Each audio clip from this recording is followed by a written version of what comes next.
I will call this closed session to order. Trustee Megan Casper Soleno is on, excuse me, is on standby and will be joining us via teleconference for closed session discussion. We do have a forum tonight, a quorum, and I'd like to identify closed session topics. The topics tonight are recommended expulsions, public employee assignment, reassignment, appointment, public employee discipline, dismissal, release, complaints, conference with labor negotiator, conference with legal counsel, existing litigation, conference with real property negotiators, and anticipated litigation. Is there any public comment on closed session topics? Mr. Price?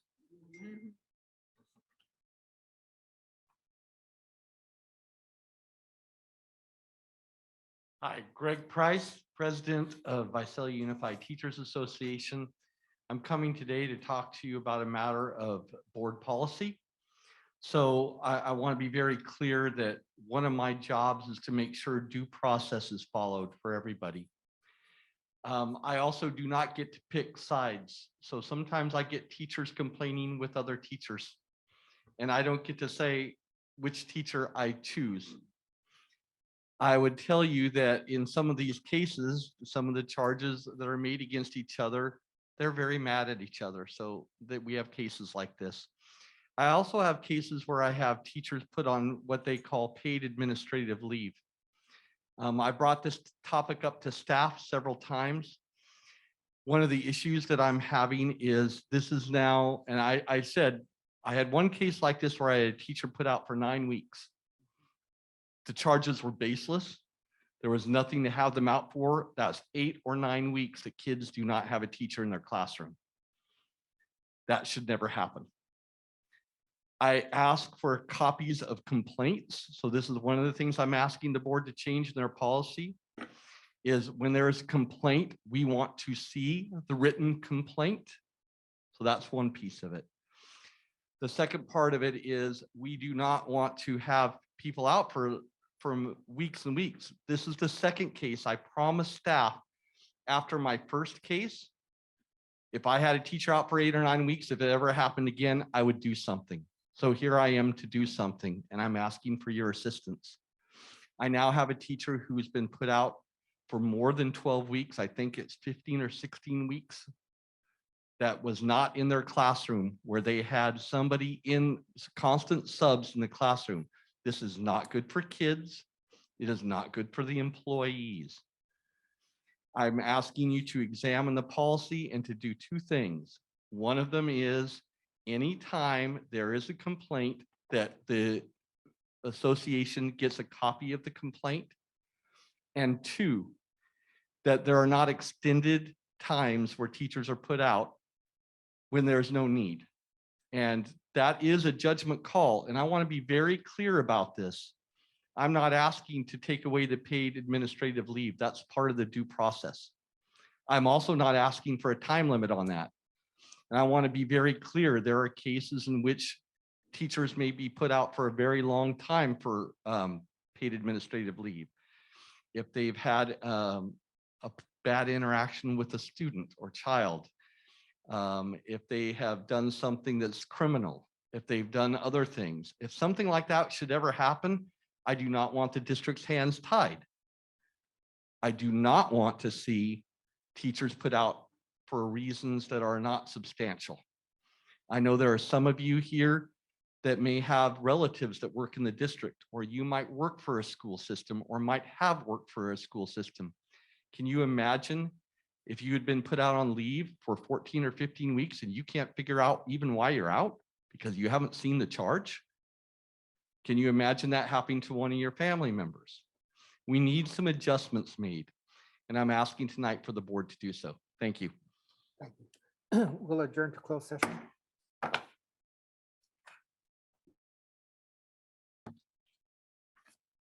Okay, we're going to begin our early bird session. I will introduce the interpreter. Linguistica, interpreting and translation will be interpreting the meeting into Spanish this evening via Zoom online platform. This is an option to select. There is an option to select Spanish audio at the bottom of the Zoom window. Lingüística, Interpreting and Translation interpretará la reunión en español esta noche a través de la plataforma de línea de Zoom. Hay una opción para seleccionar audio en español en la parte inferior de la ventana de Zoom. This meeting is being webcast live and recorded at the meeting. The recording or webcast may capture images and sounds of those attending the meeting. Our item tonight for Early Bird is Annual Human Resources Development Presentation to the Governing Board of Visalia Unified School District. Didi Samavilla, Assistant Superintendent. Good evening, Board President Guerrero and board members. Thank you. And our public, thank you for being here tonight. This is an annual report we give each year from Human Resources. It's not an action item, it's just informational. Okay, our board goals. Do I have a little clicker? Oh, sorry. Okay, there you go. Our board goals as listed on posters we have all around the district are engaging students in a challenging curriculum and provide them with support to be successful, support a district-wide collaborative culture for students and adults, maintain a caring and encouraging learning environment, recruit, hire, and retain highly qualified, talented, and productive staff, and align our resources to support district goals, students' achievement, and student sites. The fourth one there, recruit, hire, and retain highly qualified, talented, and productive staff is one of HR's main goals. We look at our student enrollment and demographics. So this gives you a 6-year span here to look at how we've changed over time from 2016-17 school year to this school year 2021-22. And on this graph, the blue, oh good, it's up there in color. The blue is our white, Hispanic is our gray bar. Hispanic's about 70%. Our white is about 17%, I'm rounding. And other is about 12%. So that's what makes up our students of our district. When we look at our total staffing, we currently employ about 3,300 certificated and staff members. This does not include any of our substitutes, which guest teachers, those that are subbing for our teachers in the classroom, we have about 330. And classified substitutes, so these could be a paraprofessional in a classroom, a general activity aide, clerical staff, a host of different positions, and that makes up about 150 extra staff members. Again, here you're going to look at student enrollment and the breakdown for teachers, counselors, our classified staff members, psychs and nurses, certificated managers. Those are certificated means they hold the credential, and our classified managers. I'm going to go to 21-22. We currently have about 28,800 students. We're up a little bit from last year, about 81 students. We have dipped, if you look at pre-COVID numbers, so the 19-20 year, we're down about 511 students. Teachers and counselors were up 92. And one might ask, if our enrollment's down, why are our teachers and counselors increasing? We started a full distance learning program at Royal Oaks Elementary School and also at VCIS, Visalia Charter Independent Study. And so that accounts for about 33 extra staff members. We have hired many counselors, or our hope is that we have one counselor at every school, elementary all the way through high school. So we hired 32 counselors this year. We increased our ed specialists, that's our special ed teachers, by 14 because our number of special ed students that was in need to make sure that they all had services. We hired intervention teachers at sites so they could solely work on intervention, and we hired 27 of those. And we have a dual immersion program at Mountain View Elementary, so we hired 3 additional staff there. That accounts for over 100 staff members, so it shows why that there is an increase there when our student enrollment has not increased. Our classified staff's down about 28 students. That, again, sorry, I should go back. These numbers are actual staff members in positions. We have many vacant positions in classified staff. It's been hard to fill those positions. So we're down about 28 positions total. Our psychology and nurses are up about 4. Certificated management is down 2 from last year, and our certificated managers are up 7. Our next slide is the ethnicity of our certificated staff and our certificated management. Again, these are our teachers and any managers that help hold a credential. And if you look at this year, we make up 62% are white, 32% are Hispanic, and 6% other. So it shows you on 2 different graphs there. the ethnicity of our classified staff and classified management. We have classified staff on the first graph and the management on the second graph. It's fairly similar, around 59% for classified staff, 11% are other, and 30% are white. Our census in 2019 here shows that we are pretty in line with our classified staff at 52%. If you're looking in Visalia at Hispanic population, 38% white and 9% other. So we're pretty close in our classified staff to what our demographics are here in Visalia. Within HRD, we house the Educator Support Services. This is all of the training for our new teachers so they can go from a preliminary credential to a clear credential. We also have taken on an induction program for admin staff. So again, admin comes in with a preliminary and they can clear their credential with us. So that's what Educator Support Services does. This shows a breakdown of our teachers. Again, I'm going to go to the last column, the 21-22. We have 96 teachers a year one induction. That means that we are hiring them with a preliminary credential. They finish their credential program, but they have to go through the clearance process for that. So 96 there. Year two, meaning they've been with us for 2 years now in the induction program. We have 82 candidates there. These are full-time teachers in the classroom. Interns, meaning they're in progress of getting their credential, but they are not fully credentialed yet. So they're under the direction of their university or program. We have 99. STIPs, PIPs, and waivers, those are emergency credentials, meaning they have a bachelor's degree and they have somewhere along on the way of being credentialed from having a bachelor's in the area of the subject that they're teaching and a CBEST to having passed subject matter competency, starting a program, but they're not intern eligible yet. We have 31 of those, and total teacher support is 308 teachers that we're supporting. Each of those teachers has a full-time mentor, meaning that another certificated staff member is their mentor. It's their person to go to meetings with, to go to training with. They are given release days to go into the classroom to help them, to provide training, to actually teach and show them what it's supposed to look like, or they can go into another classroom and watch as well. Our Educator Support Services, again here, this is our admin part of it. We just started last year. We are accredited through the state.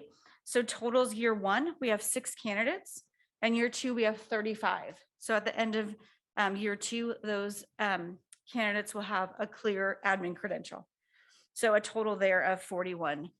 Please understand that both of these programs are free to our employees, which is a huge plus when we're hiring teachers. They often ask if we have an induction program in-house. It is free of cost to them.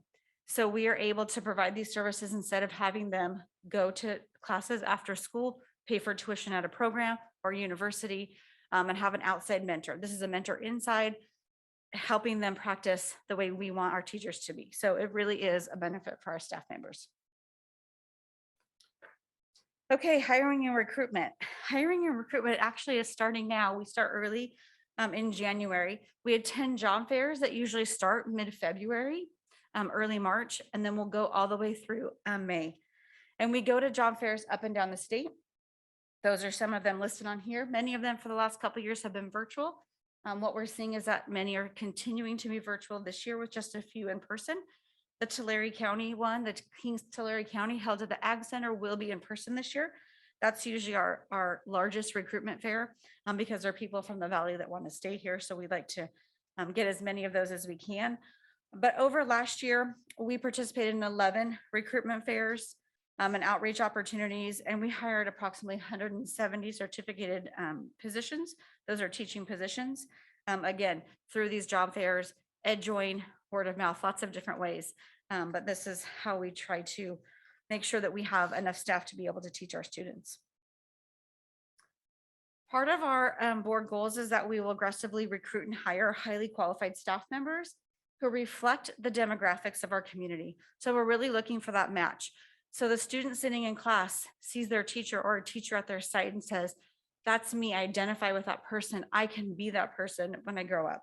And so to do that, we make sure that we are attending recruitment fairs that are specifically designated as Hispanic serving institutions because we know our student population is predominantly Hispanic, and to be designated this, that college or university has to have 25% of their undergrad full-time students are Hispanic, and that half of those degree-seeking students must be low income.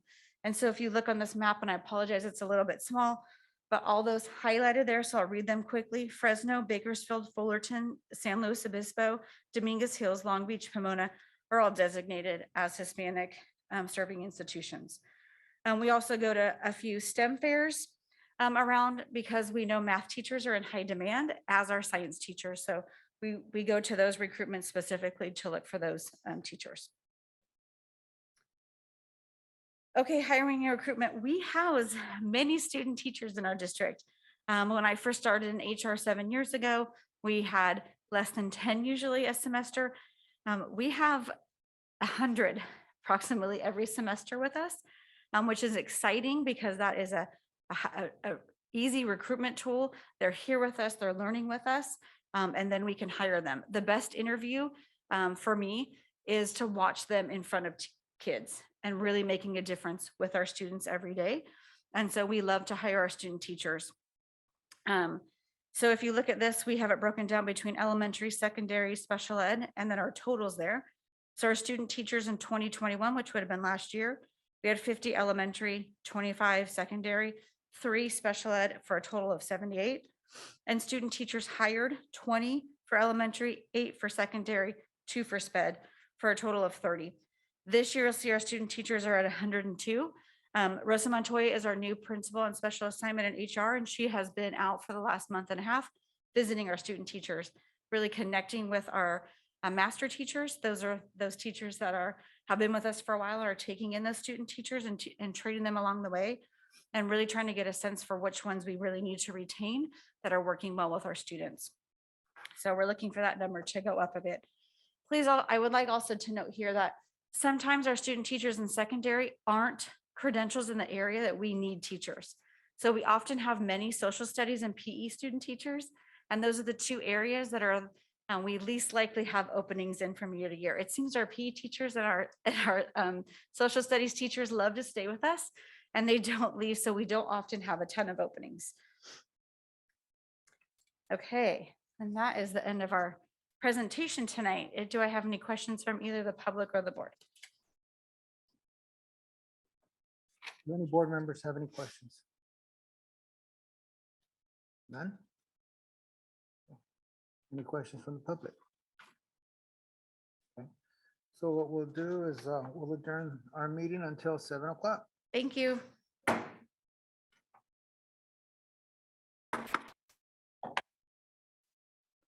Good evening. We'll start our regular session. Mr. Cardoza had to leave on a family matter. Mr. Thompson will be filling in for him tonight. Tonight, trustee Megan Case-Soleno is joining us via Zoom. And I'd like to welcome student board member Mireya Velasquez, who is taking Mrs. Campos' place and will now be joining us on Zoom. Hello, how are you?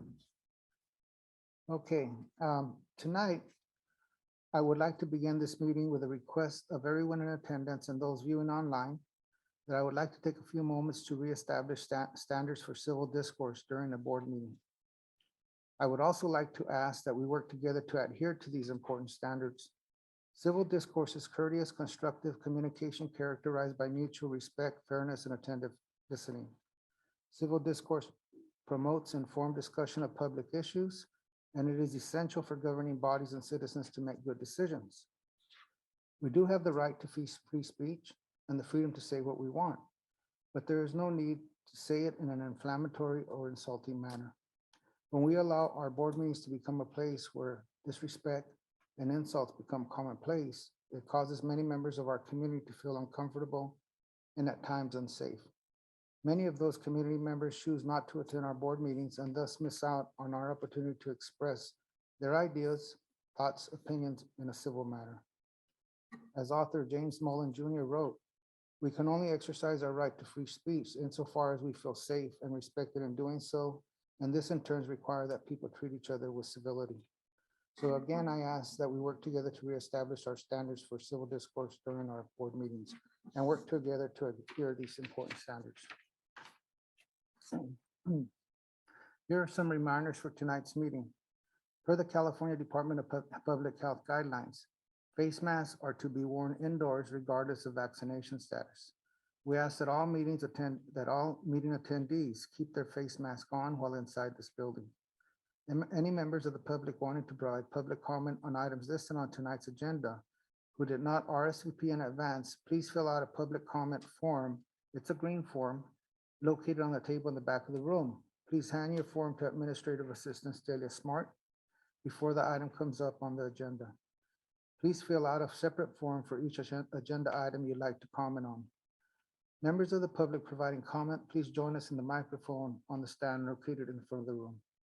Our first item on the agenda, introduce interpreter. Again, Linguistica Interpreting and Translation will be interpreting the meeting into Spanish this evening via Zoom online platform.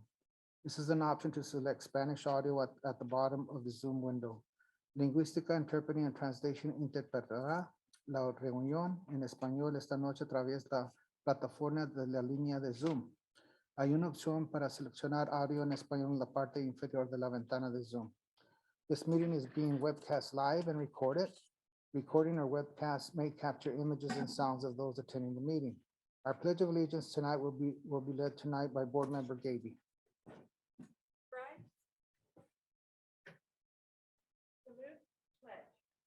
I pledge allegiance to the flag of the United States of America and to the republic for which it stands, one nation, under God, indivisible, with liberty and justice for all.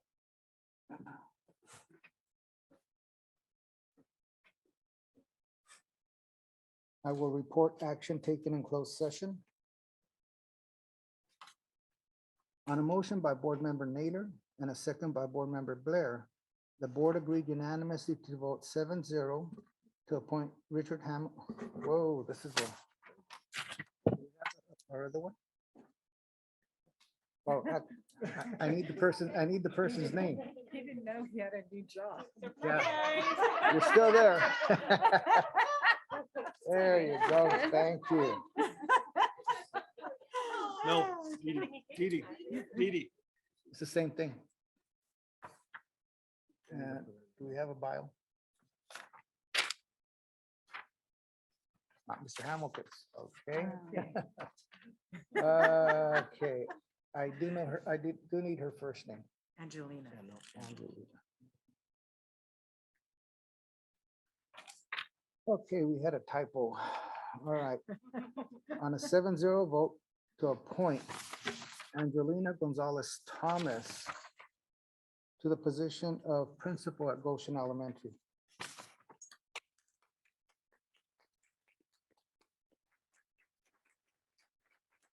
Ms. Gonzalez Thomas currently serves as an assistant principal at Golden West High School. Prior to this assignment, Ms. Gonzalez Thomas served as the assistant principal at both Crestview Elementary School and Valley Oak Middle School. She spent 8 years as an English language arts teacher at Green Acres Middle School. Prior to her work in the district, Ms. Gonzalez Thomas worked as a prevention education specialist for the Tulare County Office of Education. Ms. Gonzalez Thomas attended California State University, Fresno, where she received dual Bachelor of Arts in English and African American Studies. She also holds a single subject teaching credential in English and Master of Arts in Teaching from Barb University College. In addition, Ms. Gonzalez Thomas earned an administrative service credential and Master of Education degree in Educational Leadership from California State University, Fresno. On behalf of the Board of Trustees, congratulations to Ms. Gonzalez Thomas. Thank you. There are revisions to our agenda, and the revisions are enclosure number 10, 26, and 27. Tonight, we are doing some public recognition, and I will ask Vicki Leone, Director of College and Career Readiness, to introduce our guest presenters from Tulare County Office of Education.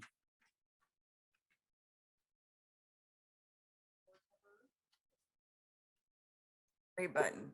Thank you. Good evening, board members, Board President Guerrero and Assistant Superintendent Thompson. It's my pleasure to welcome Chelsea Hutchison here from the Tulare County Office of Ed, where she serves as the College and Career Specialist, and she's going to share honors with some of our teachers.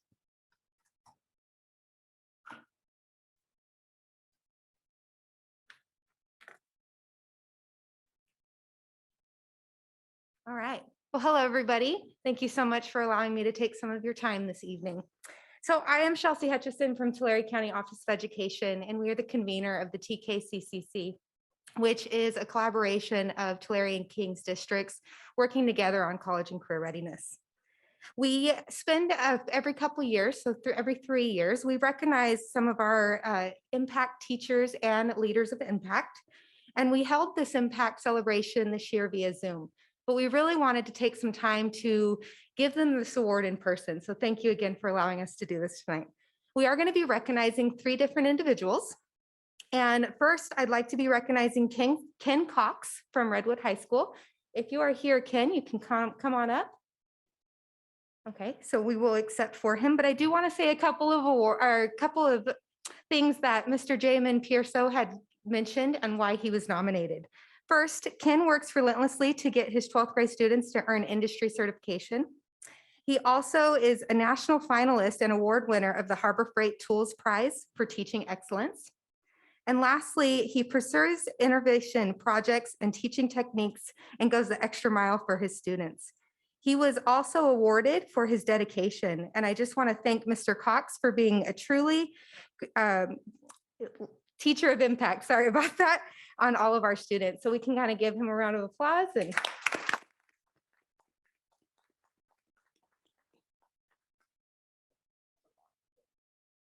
okay. So next we're going to be recognizing, and I feel like I'm going to really mess up this last name, so I'm very sorry, and you can correct me if you are here. Amy Veldhusen. Did I say it right, or how off was I? Yeah, I see, I knew it. I knew I'd be off. Oh, Veldhusen. Okay, that was all right. I got there. So she is from El Diamante High School, and we're recognizing her for being caring. And some of the words that Mr. Pierso had mentioned was, Amy supported and led the floral internship program this year, which is not easy because that was during COVID. Yes, so thank you for that. She is an excellent mentor for all of her students and has mentored state and regional officers effectively in leadership.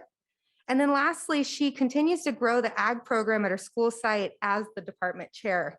So again, we want to thank you so much for being so caring and always taking care of your students' needs. And thank you for having a lasting impact on our students.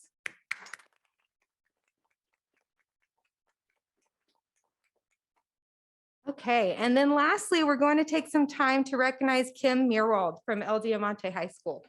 So if you are here, come on up. Okay. So a few of the words that Mr. Pierso had said about Kim is, as the founding leader of the Strong Academy, she is a relentless advocate for her program and her students. She dedicates her own time far and beyond what is required for work-based learning and college and career explorations, projects, and activities. And she has a personal career and educational experience in the industry sector, which we know automatically brings relevancy to her curriculum. So again, we want to thank you so much, Mrs. Mirwald, for being so focused and really having a lasting impact on your students as well.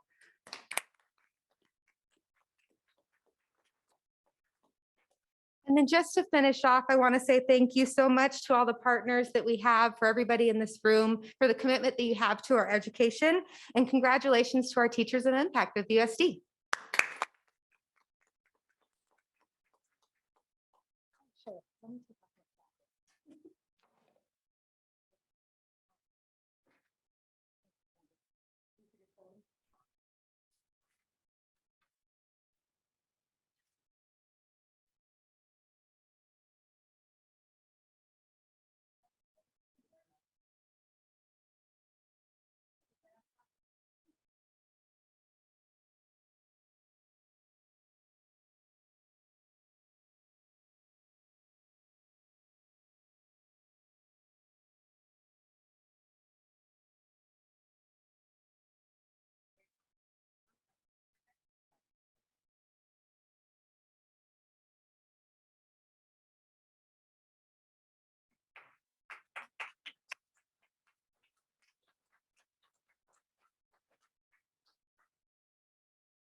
Our next item on the agenda is the 2020 Federal Census Redistricting Presentation and Public Hearing. Mr. Nathan Hernandez.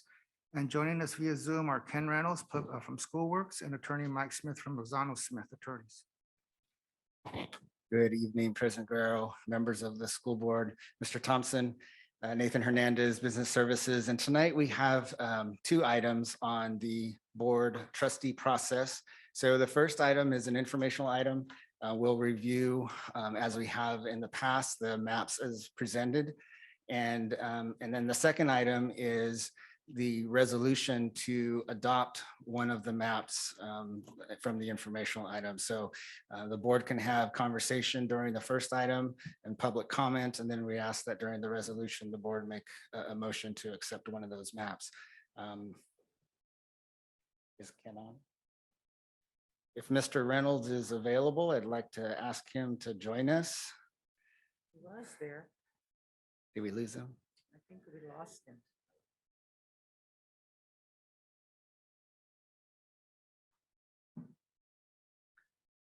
Mr. Reynolds, there he is. Oh.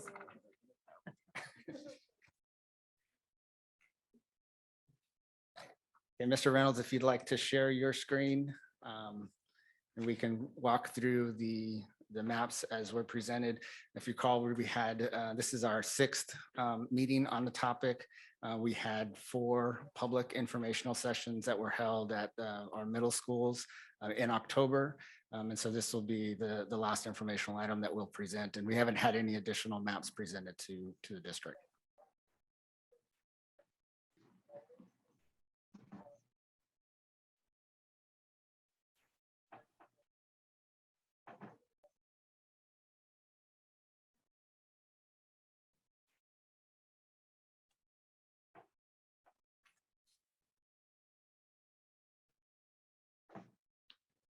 All right, can everyone see this okay?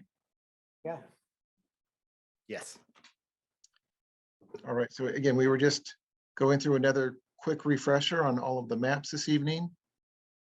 So let me get forward to our first map. Again, in our maps, each color represents one of the 7 trustee areas.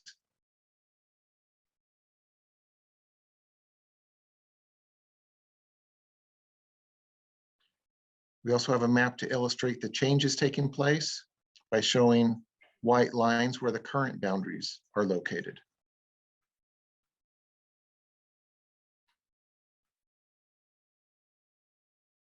We also zoom in to show additional details.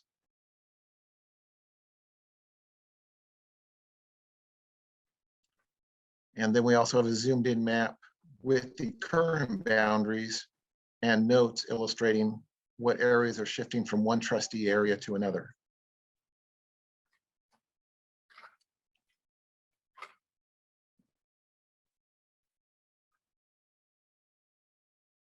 On this one, we show the high school boundary lines as they currently exist in blue.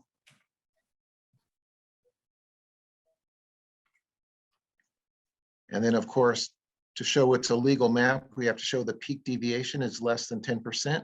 So we're at 8.95 in map A.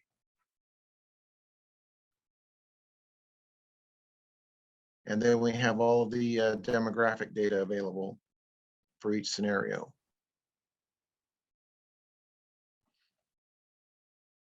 And then here's map B.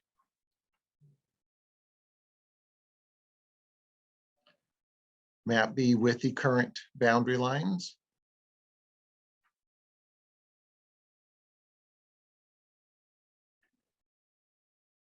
And then a zoomed in map.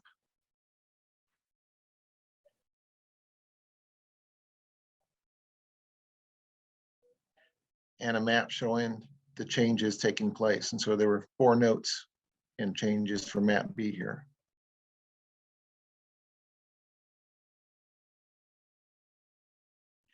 And again, here are the high school lines in comparison to the trustee areas.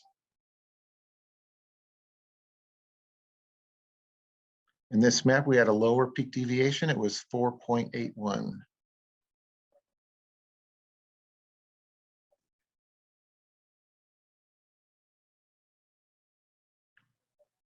and then all the demographic data.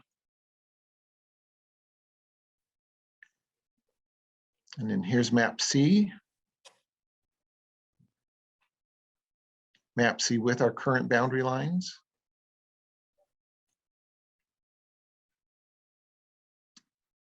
A closer up view.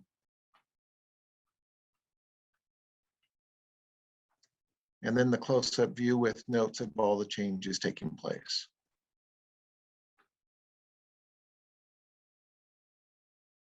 And then the high school boundary lines.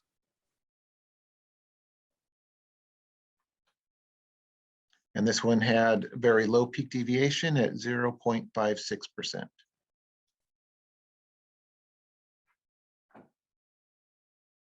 And then the demographic data.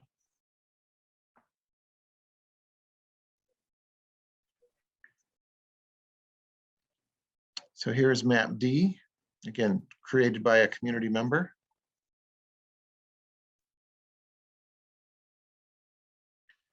Then we zoom in so you can see some of the details.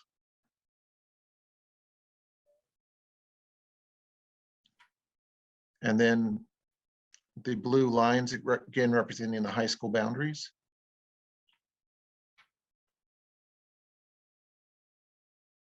And this one had a pretty low peak deviation at 2.4%.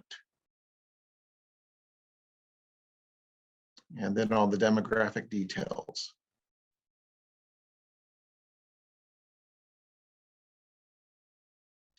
Plan E. Get another community generated map.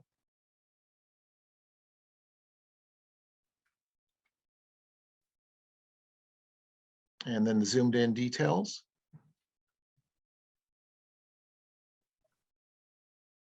And then the high school boundaries.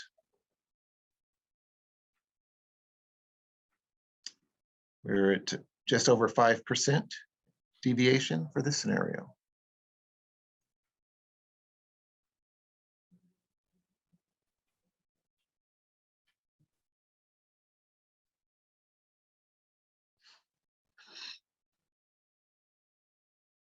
So again, our quick summary, we list all the peak deviations on this one page for your review. And we did have some challenges that would be created in plans D and E with pairing incumbents and leaving vacancies. And then we talk about what's the same between the various scenarios in relation to some of the demographics. And then what's different.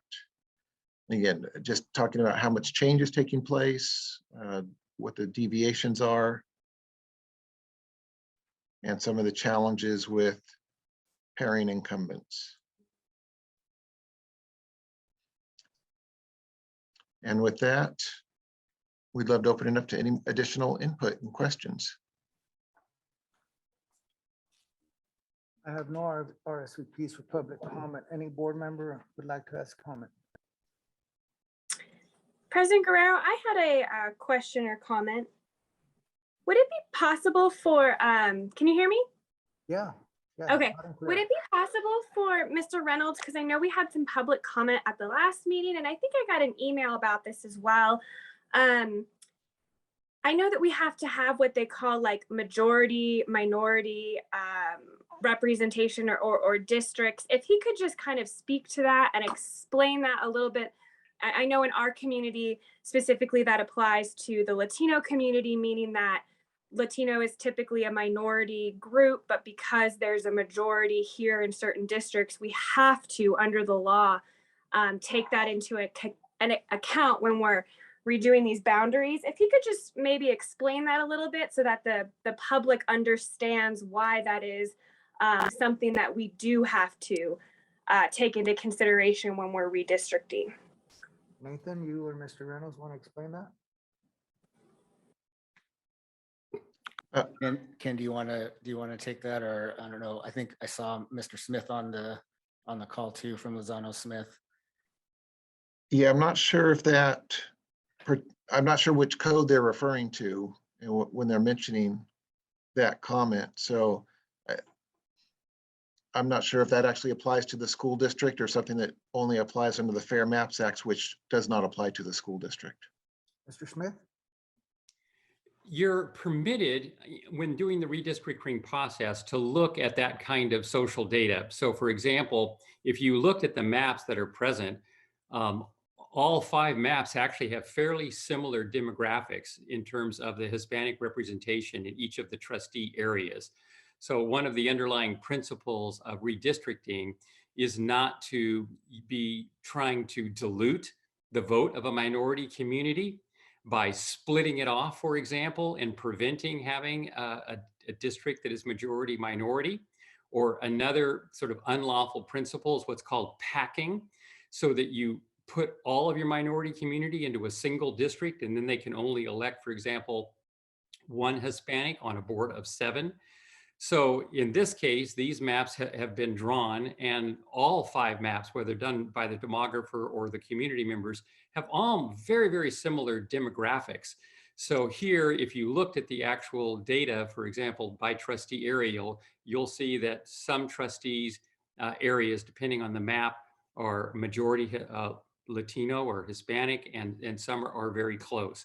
So it's a factor that can be taken into consideration, but the driver from the perspective of a school district that already has by trustee area voting is to use population balance, so that the concept is 1 person, 1 vote, so that you don't want to have, for example, 100,000 people in one trustee area and 50,000 people in another trustee area, because if you had that scenario, the voters in the trustee area that have 100,000 people, their votes worth half the amount as the voters who have the trustee area with 50,000. So the principle here, driver, in a district such as Visalia Unified, where you already have by trustee area voting, is population balance given the new census. So there's one particular education code section that is the dominant statute that becomes the legal guideline here. And it says use population balance and get it done by February 28th. But underlying principles of redistricting coming from the Federal Voting Rights Act or the California Voting Rights Act, which are not as relevant for tonight's discussion, do allow this conversation around trying to create as a legitimate minority representation in Visalia, the Latino community in particular. Thank you so much for explaining that. Most welcome. I'd like to ask a follow-up question, if I may. I know historically in 2018, there was a major case in Kern County, Kern versus Luna, in which the supervisors had to redraw their districts for diluting the Latino vote.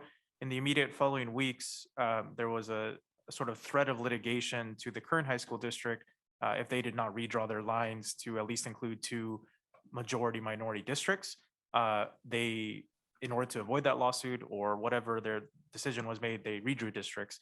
I'm wondering, historically speaking, since then, have there been any school districts that have been sued for not creating a set amount of majority minority districts? I'm looking at particularly our Latino count. We have a few maps that propose, for example, 49%, which is really close to 50%. So I just want to make sure, historically, has there been any challenges to any of these maps or any districts who have not created a set amount? And I know you mentioned already that all of these are within the legal scope. And that was sort of my second question. Would we have a potential lawsuit if we didn't create a certain amount of majority minority districts? So let's see. So would we have a lawsuit if you did not? Let's take the last question first. The answer would be no. So there's no requirement because, for example, in some communities, the minority, some districts, the minority community may be spread out geographically where it's, in fact, this is the case in many districts where it is just statistically impossible to create a majority minority district. So that is not a mandate in the law itself. Then with respect to your question about litigation, the cases that you're referring to were brought under the California Voting Rights Act. In other words, school districts such as the ones you referenced in Kern County, where they had at-large election voting, meaning that all of the citizens of the community got to vote for trustees who didn't reside in trustee areas. That is in contrast to Visalia Unified, because you made that move many years ago, and you switched your election system from an at-large system to a by trustee area voting system, where each trustee resides in a defined trustee area, and then only the voters in that area elect that individual trustee. So the litigation that you're referencing, there's been numerous cases all over the state of California against cities, against counties, against school districts, all kinds of political subdivisions under the California Voting Rights Act. Your redistricting is not under the California Voting Rights Act because you've been there and done that. This is a redistricting where again, the goal under the education code is to do population balance to ensure the principle of one person, one vote. And the one person, one vote rule is what's creating the need to not have a deviation in excess of 10%. Have I answered your question? Yes, but to clarify, that potential lawsuit or that threat of lawsuit occurred in 2018 at the time that the current high school district already had trustee area voting. They had already done away with at-large voting. Their concern was whether or not 2 of the 5 would be Latino majority districts. I don't know whether that was specifically in population or whether they took CVAP, citizen voting age population, into consideration. But the question was more around whether we have to create a certain amount of majority districts, not necessarily around at-large versus trustee area voting. But thank you. I see. I'm not familiar with the Kern case, so I can't speak to that in particular, but I don't see any threat of litigation, honestly, in the Visalia scenario. All 5 of your maps meet all legal requirements. And so it's really a matter of the board's preference as to which map best meets your interests. Thank you for clarifying. Thank you, Mr. Smith. Any other board member questions? Okay, I do have a request. I have a quick question. So as long as we're under the 10% deviation, there was talk that maybe we should try to get the lowest deviation possible because then we wouldn't have to change in another 10 years.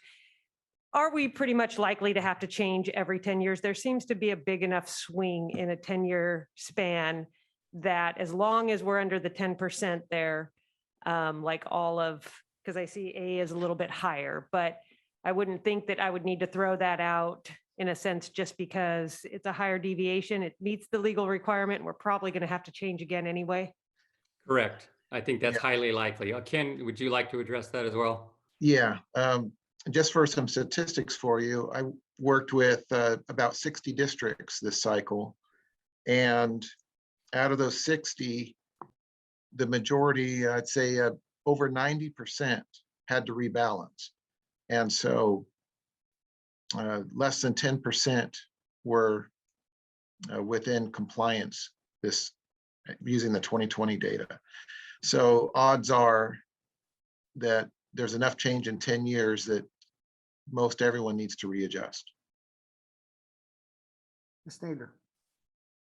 And the other thing I just kind of want to point out is the fact that there's building going on all over Visalia. So these maps today look great. And I think that's why in 10 years, you're gonna have to redo it anyways, because there's growth out this way, there's growth out, there's growth in every single one of these areas. And so we haven't accounted for that. There's no way to account for it. And so that's why I said, why, at this point, as long as we're under the 10%, we're good, correct?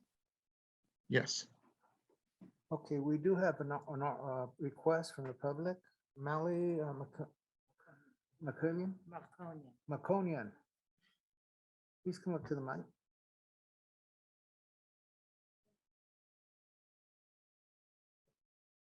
Thank you. You were discussing the Voting Rights Acts and majority minority and et cetera. Another word for majority minority is protected class, according to the Voting Rights Acts. And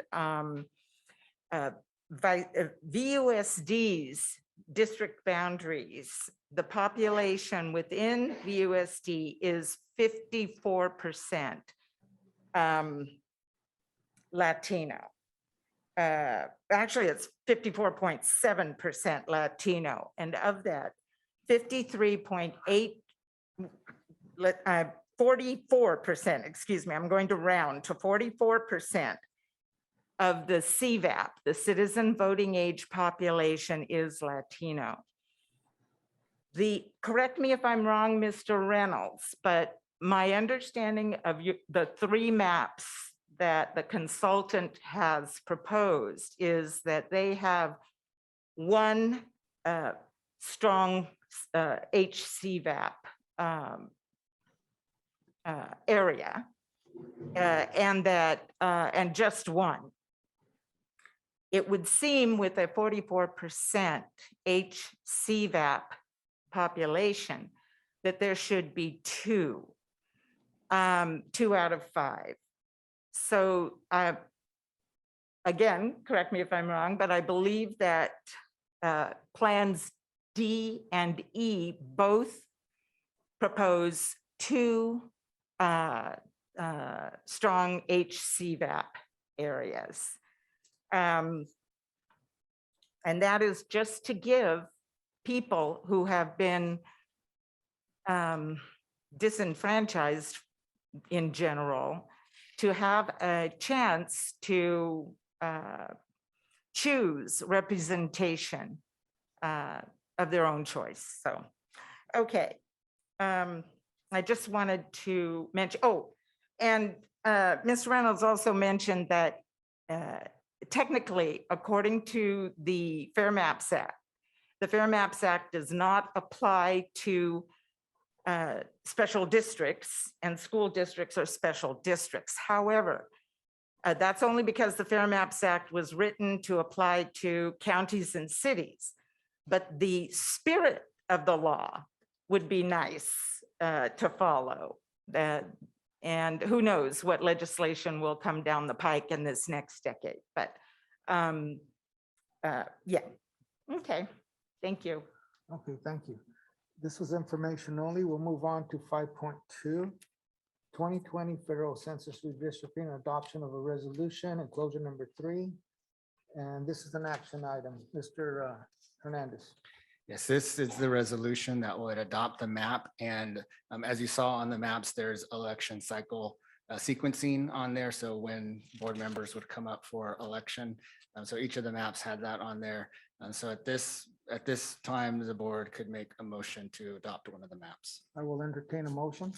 I move that we adopt resolution number 21-22-19 and adopt map C and affirm that the election sequencing that is set forth on that map as presented by our demographer tonight. Is there a second? I'll second. Okay, roll call. Can we have a little discussion on the map first, or? Yeah. All right, go ahead. I don't know if Ms. Gamoyen wanted to start it off. I know she proposed it, or I'm in favor of map C. I kind of am between B and C. I did a lot of looking. I have concerns with some of like map A, because if we're really looking for the one person, one vote, even that was, I just think this, obviously, the smaller the deviation, the closer we are right now. And I know that will change. Obviously, we've talked about that. But like even right now, if you look at map A, some districts would have, I think, upwards of like 2,000 more people than others. And so I'm kind of drawn to, I could go either B or C, but I do see the draw in that regards. I can say too, I just seconded because map C has the smallest deviation. That just made the most sense. And the data across the board is really close. So that's why I wanted to go with that one. Any other comments? I would, Ms. Case-Beer-Solano, what's the difference you see in B and C? Because I kind of agree with those two also. Miss Gaby, I knew I had notes written down and I didn't bring them with me. I think what I liked about C that I didn't see as much in B when we were talking just now about, majority minority communities. I know that in map C, it's just you get slightly closer to having 2 districts that are majority. And I think that's because it's reflective of our current demographics. I think it's areas 2 and 6. Area 6 has very high CVAP, but it's just ever so slightly higher in area 2 on map C than in area B, but both really close at about 49%. I think but like I said, it was a lot of just trying to make them more even. I think it's you, Miss Gaby, who has a crazy amount of people in your district right now compared to some others. I wanted to also chime in on sort of map B and map C, and I agree that a lot of these maps are very similar in terms of demographics, but we have some distinctions. And I also want to thank our 2 members of the public for participating in this process and giving your input. Yes, please. Because I believe that, we should be taking the public's comments and feedback into consideration. With that being said, though the meetings were lightly attended, one of the comments that was bullet pointed on page 3 of our presentation is that Hispanic population under 40% citizen voting age population doesn't give an equal opportunity for representation. That being said, I went in on each of these maps and highlighted which were above 40, which were under 40%. And though I know we had some individuals who would like to go farther in terms of creating majority minority districts, map B, though it has a slightly higher deviation, actually creates 5 districts above 40%. And so that's why I have a slight preference for map B over map C, is taking that public comment into consideration and adopting a map that aligns with that comment. And I want to thank, I don't know who made these comments and who attended these meetings, but I want to thank those of you who participated in those 4 public meetings as well. So thank you. Okay, we have a motion on the table. Yes, Go ahead and read that. the motion was for map C. Student Board Representative Velasquez. I didn't hear her. Your mic. You hear me? Yes. Okay, yes. Board Member Blair, Yes. Board Member Casper Soleno, I was hoping to hear from Mr. Guerrero, his thoughts, but I'm looking at B after what Mr. Villegas was saying, and I think I misspoke. I don't really have a preference, so I'm fine with C, yes. okay. Board Member Gaby, Yes. I vote yes. President Guerrero, Yeah, Megan, so my preference was B also, but I'm okay with C, so I'll go ahead and vote for C. Board Member Naylor, My preference was B also, but I'll vote for C. Board Member Villegas, Preference is B, never mind. I'm a little outvoted here. Either way, I think if we would have gone down the line, I think we still have a majority here, unless Ms. Casper Soleno were to change her vote. But I will go ahead and vote yes for map C. Okay. Motion carries. Student Board Member voting yes. Motion carries 7-0. Okay, Thank you. Thank you. Thank you all. Our next item on the agenda is update on the 21-22 school year. Assistant Superintendent Mark Thompson will be joined by Brianna Phillips and Destiny Nutt.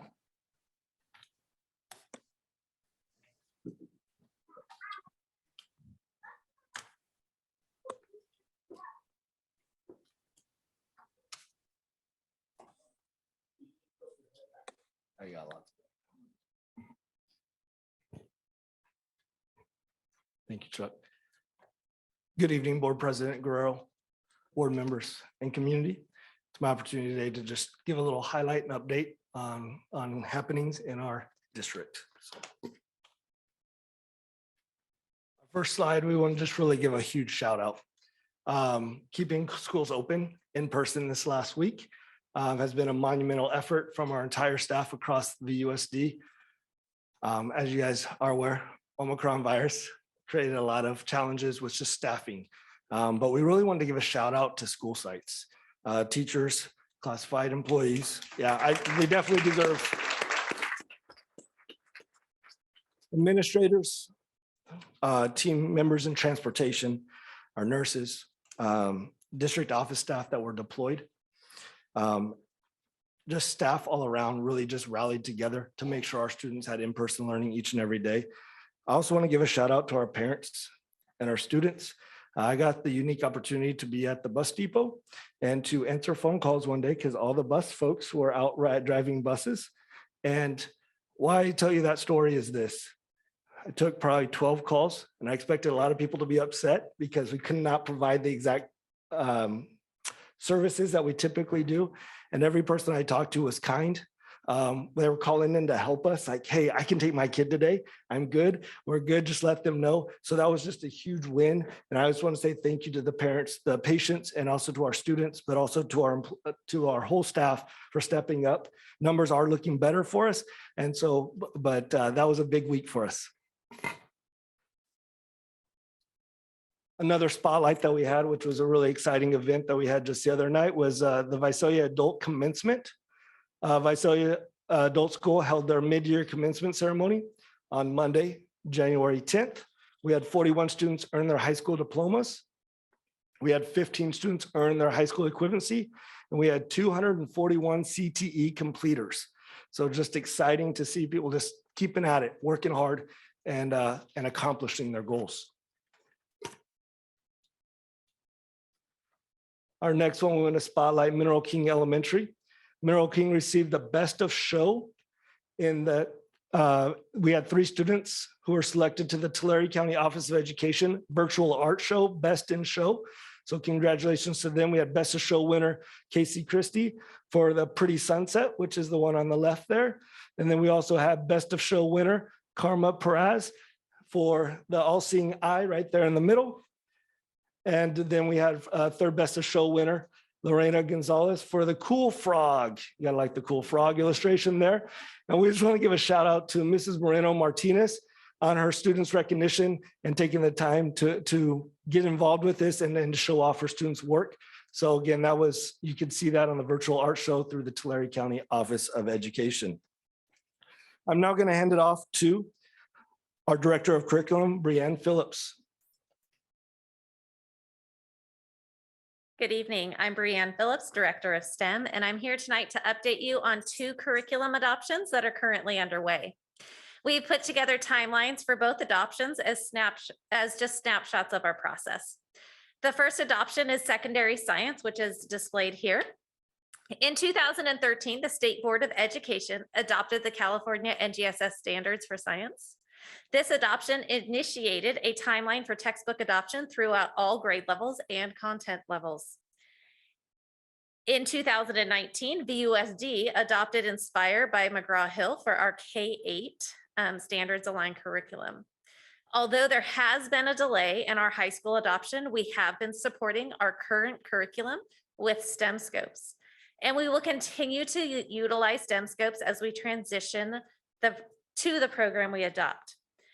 We began our adoption process early this academic school year, and we are following the TIME process, which is the toolkit for instructional materials evaluation. Through this, we have pre-screened publishing companies. The components that we considered are supporting a 4-course model, differentiation, digital platforms, teacher resources, student resources, to name a few. From this, we will select publishers and move forward to the paper screening at sites. All secondary school science teachers and administrators have access to reviewing these materials and providing feedback. Our next steps will be to pilot programs, gather teacher and student feedback, gather input through the community through public viewing, which will take place in the month of March. In April, we will determine a final recommendation and present for board approval in May of 2022.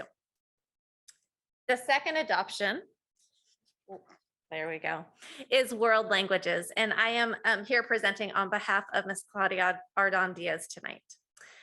World language adopted new standards in 2019 and a new framework in 2020. Spanish Spanish for Spanish speakers, and French courses are currently undergoing the adoption process. As a newer course, American Sign Language purchased textbooks in 2017 and 18 school year and will not be adopting new curriculum. During the first semester, we have pre-screened publishers, hired curriculum leads from our expert world language teachers, created a textbook adoption committee consisting of teachers from all levels, including middle schools and all comprehensive high school sites. The committee is concluding the pre-screening process and will move on to the paper screening process at all sites.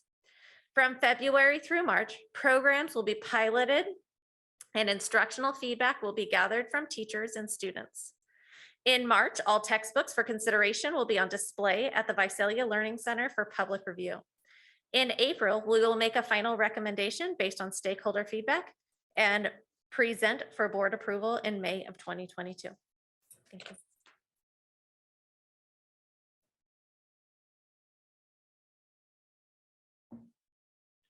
All right, I got another spotlight for you, and this is from Visalia Charter Independent Study. The VCIS robotics team was honored. So the VCIS robotics team participated in the competition and was honored with a Think Award. Congratulations to the VCIS teacher, Ben Goodman, and the VCIS robotics team students. The Think Award is actually that they got rated on how they reflect their ideas and journey through their notebook. So just keeping well documented and staying focused on their thoughts and putting that in place. So well done to that team, and congratulations on that award. Now I'm gonna hand it over to VAPA coordinator, Destiny Nutt, for our next one. Good evening. I am Destiny Nutt, coordinator of the Visual and Performing Arts. We wanted to take a moment to celebrate that we were able to hold our first meeting of the VUSD Visual and Performing Arts Advisory Committee. You can see our little Zoom screenshot on there. Included in this committee, we have one teacher representing each discipline: art, dance, drama, classroom music, band, and orchestra per level, elementary, middle, and high. We are fortunate to have a one-time allotment of $200,000 of LCAP money this year, as the first focus of this committee will be advising on the spending plan for these funds.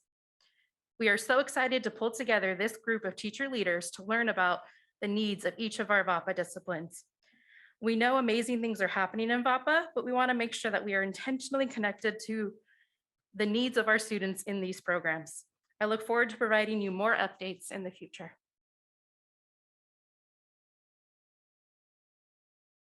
And last but not least, I have one more spotlight for us tonight. I have the 2022 Golden Gala, a Roaring 20s affair, which in other words is also our winter formal. That's going to be happening. It is happening on February 12th, which is a Saturday from 8 to 11 at Golden West High School. Tickets are being sold at a reduced price. This is our first outdoor dance, so we wanted to make it a little bit of reduced price to give students more opportunity there. Attendees must provide a negative COVID test within 72 hours before the event. Dance floor will be covered, meaning we're outside, but we're gonna have a big tent to give them that shelter there. Space heaters will be utilized, and we will have a different additional covered warming areas for them to have around the dance floor. And then prepackaged food, snacks, and drinks will be available. So that is February 12th. You have any questions for me? That's the end of, that concludes the update. Yeah, I just want to say thank you to all in terms of the staff, and I mean everybody. I know that, you know, you talked earlier about transportation department. I know that our people are over there at their schools doing everything they can to keep the schools open. I also know that our classified staff are also filling in the gaps and whatnot, and I think it's all hands on deck. And what this board, and I think I speak for the full board, that we do not want to close our schools. We want to keep our schools open. And thank you very much to everybody. Thank you. Thank you. Yeah, so we do have, what was that? Yeah, but if we want to do public comment first. Okay, well, that's what I was just gonna say. Sorry. Okay, so we do have an RSVP for public comment. Mr. Joseph Bean.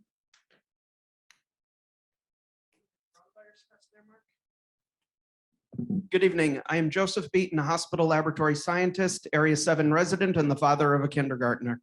Omicron cases are now 99.9% of all cases in the United States. There are no more Delta cases or any other letter of the Greek alphabet. If you know someone who died from coronavirus, it was not the Omicron variant. Discussion of illnesses that took place in Tulare County more than a month ago is not relevant to the conversation about the current highly contagious but non-lethal virus. Omicron infections are mild colds or asymptomatic for nearly every person infected with the virus. In the past 2 weeks, the states of New York, New Jersey, and Maryland have seen their coronavirus case rates decrease by more than 70%. More than half of the states in the United States have decreased case rates in the last 7 days. Hear me now and praise me later as I say that coronavirus case counts will reach an all-time low on March 1, and Omicron will be eradicated before the end of March. When my predictions are proven to be accurate, Visalia schools must immediately make masks optional. If restrictions such as outdoor masking can be added spontaneously, restrictions can be removed just as quickly. Vaccinations are not effective against reducing the transmission or harm caused by the Omicron variant. Marin County has vaccinated 98% of those eligible to receive the vaccine. Tulare County has vaccinated less than 60% of those eligible to receive the vaccine. Since the discovery of Omicron in both counties, Marin County has had a higher case rate than Tulare County. I cannot find any correlation in all 50 states of high vaccination rates to low case rates or low death rates in the past 30 days. The drug companies are racing to create a vaccine to Omicron, but Omicron will be eradicated and this vaccine will be obsolete before it becomes available. So how should the community react to infections with Omicron? Step 1, stay home from work or school when you are sick. Step 2, go to a doctor's office or a hospital if you are very sick. Step 3, take medicines that a doctor recommends or prescribes for your symptoms. Step 4, go back to work or school when you feel better. If restrictions are permitted to continue with Omicron, we are forever accepting masks, quarantines, testing, and outdoor dances every winter. The actions taken to prevent our healthy children from breathing properly would be laughable if they were not so harmful. Do not re-elect any of the people sitting at the dais in the front of this room. None of them care to hear from us or our children, and they listen only to their stakeholders. Join the Facebook group Tulare County Parents for School Board to elect or become the replacements. In closing, here's a fun fact. If the 7 letters of Omicron are shuffled in a Scrabble game, another 7-letter word is constructed that describes coronavirus restrictions. That word is moronic. Stop enforcing moronic coronavirus restrictions. Thank you. Okay. Any board member have any comments? Yeah, I had a Okay, I had a sure. question. Could I ask Mrs. Phillips a question?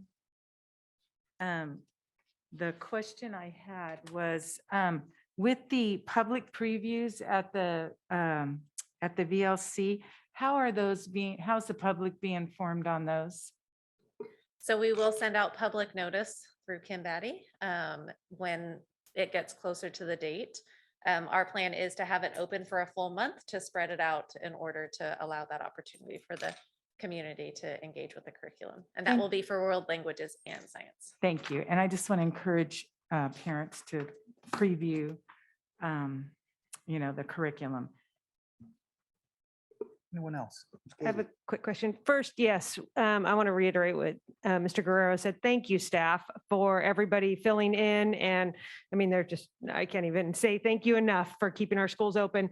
And along with that, thank you for the focus on these timelines and our adoption process. I know right now the urgent work takes over, but that is the important work of teaching and learning, and knowing that these processes are still going on is fabulous. But I do have an actual question. On the winter formal, thank you for providing the tests to families, the 2 that each student got there, but are we going to provide for students going to this dance, or can we? So through the COVID cottages, we have now gotten rapid tests there. So through that, each school site would have them. That was a challenge before because we had PCRs there and there's a delay. But now that we do have rapids there, they'll have access to that 72 hours in advance. We're working on creating windows so that way they can get them there. Awesome. Thank you. You're welcome. Any other board member comments? I think I'd like to make one more Go ahead. comment. I would just like to say, we are trying the best we can. And I feel like the rudeness toward the board, toward Mr. Thompson tonight is uncalled for. We are doing the best we can. We don't want masks. We don't want vaccines. I'd like to suggest that possibly unmask Tulare County. Get a lawyer. Let's sue the state, just like New York, they were sued. There's no more mask and vaccine mandates. We are trying the best we can. And I would appreciate it if we could all have an attitude that we are all in this together. Not everybody agrees. Some people want masks. Some people don't want masks. So we have to be cognizant of everybody. So I just wanted to say that. Okay, we'll move on to our next agenda item. General public comment. General public comment on any school-related topic may be heard at this time.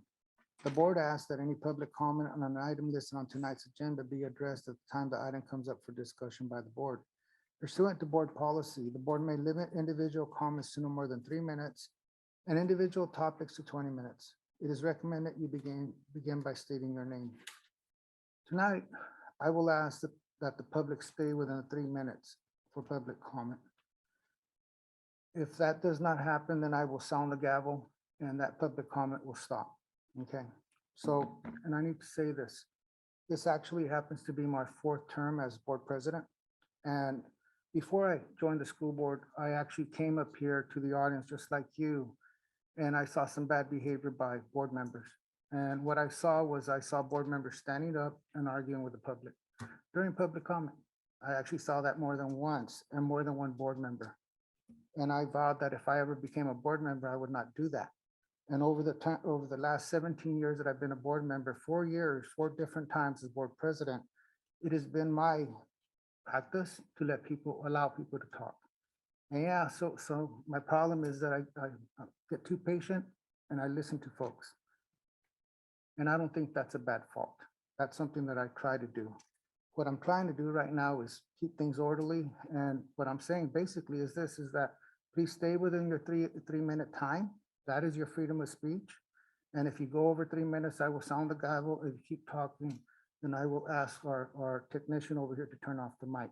I don't want to turn off the mic on anybody. So what I'm going to do right now is start public comment. The first person on the list is Crystal Reynolds.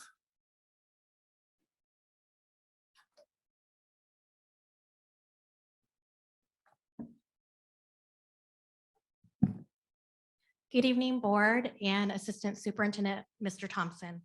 My name is Crystal Reynolds and I am a mother of 3 with 2 children in the district. And I have previously worked as a licensed vocational nursing director for the state of California.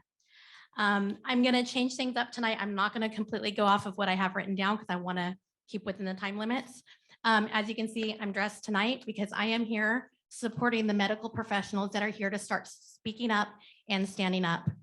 We had an amazing victory yesterday. If you are not aware, we had physicians that came out and spoke up yesterday. I guess the only presentation of this was a live feed on OWN. And I'm not really familiar what that stands for, as some kind of media outlet. There were over, sorry, I lost my signal here. There was over 17,000 physicians that were coming forward to report things that are happening behind the scenes, stuff that I've been coming to you guys for the last 2 years to tell you guys what's going on. Physicians are not able to provide early treatment. They are saying it now. That is a big problem. That has caused a lot of deaths because they cannot prescribe the treatment that they want to prescribe. Other problems we're having is physicians are aware that they're having bad adverse reactions with the vaccines and they are coming forward. They're presenting this to Congress. They are presenting it forward, and everything that happens to them, it gets censored and it gets debunked and it gets taken off. So again, I am here. It's not just me. There's other medical professionals here that will tell you the same. When I came 2 years ago, it's because I knew something was off. Something was not right. I have experience in the field. I know medicine interactions. I know all of that. I've been trained. So when I saw something was wrong, I came forward. The masks, we're doing a lot of dangers to our kids, a lot. It's more than I think you guys will ever comprehend. So I'm gonna end now because I want you to hear from some of the other medical people that might be willing to speak tonight. One of them I'm very excited about that's gonna come tonight is one of your own VUSD nurses that's gonna come speak to you guys tonight. You guys need to hear from them. Thank you.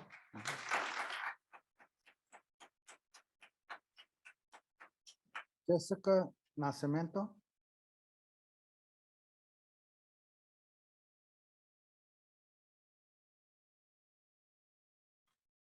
I'm short. Excuse me. That's okay.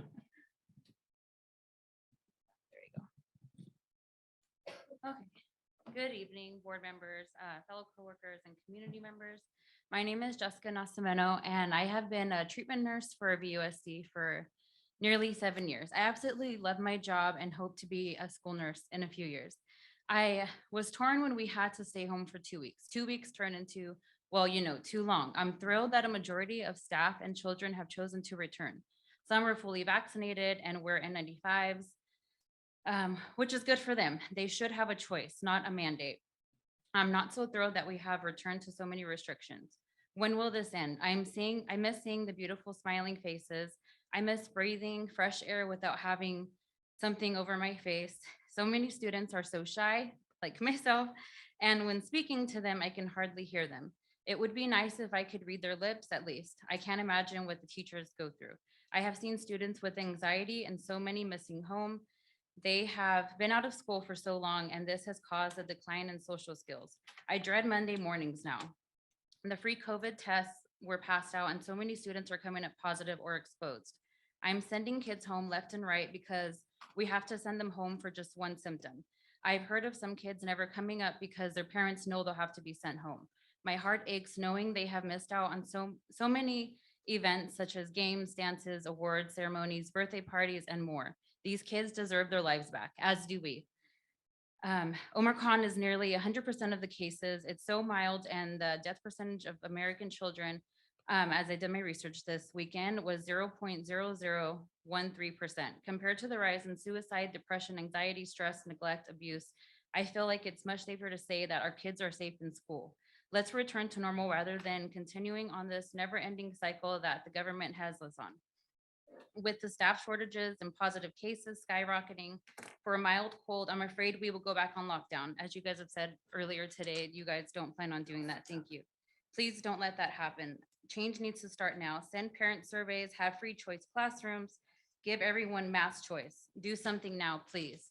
Our kids deserve to be in school. Their family needs to work. We need to work. Okay, so the FDA may not be releasing the vaccine data for nearly 75 years. Let's not wait that long to give our kids their lives back. Let's start now. Behind me, if you agree, please stand. Stand up against the state mandates, and please give us all free choice without consequences. This is still America, isn't it? Thank you.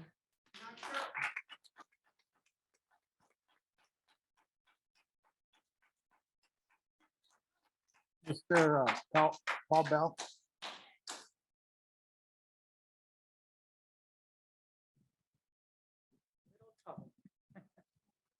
Nine years ago, I underwent open heart surgery to repair a birth defect. I'm Paul Belt, husband, dad, grandpa, community member, adjunct at COS Training Resource Center, and communications consultant with Unmasked Tulare County.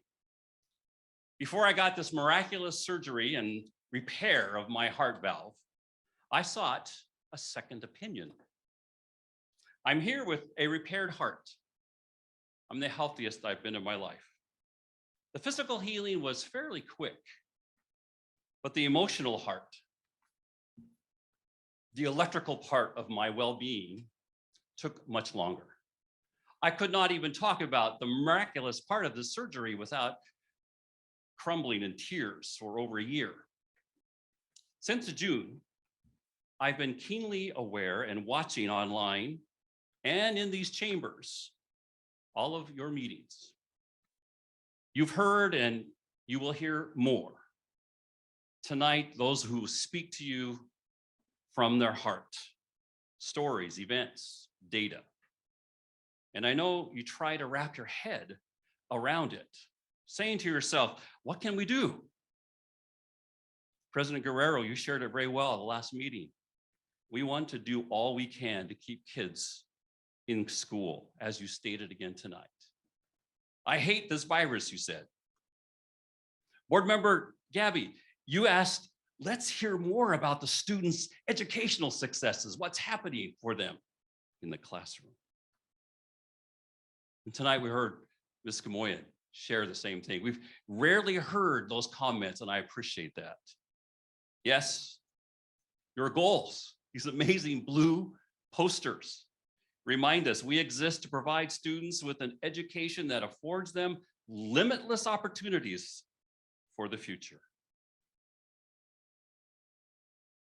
But their hearts, the hearts of our students are breaking or already broken, and they won't heal quickly. No surgeon can help. These masks are causing irreparable damage. The Bible tells us about the use of a donkey to speak to the hearts of men. I'm a little above a donkey. My friends are too.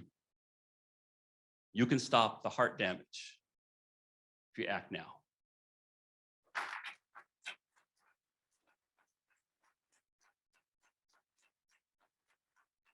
Debbie O'Green.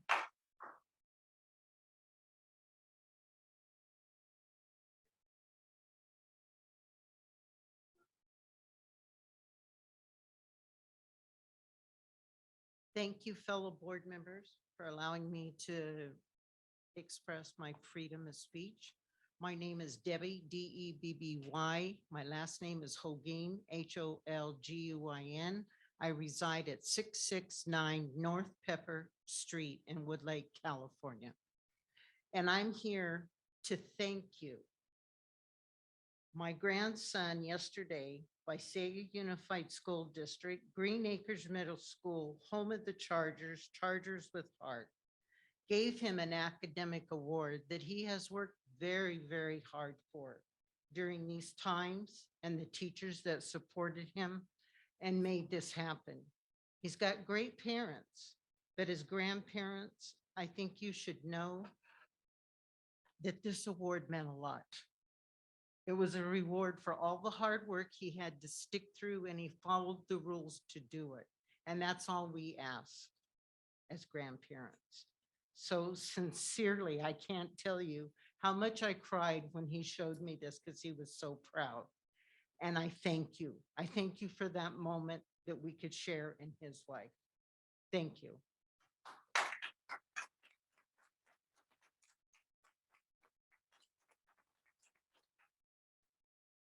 Dale Simon. I'm not sure on the last name, so Dale Simon.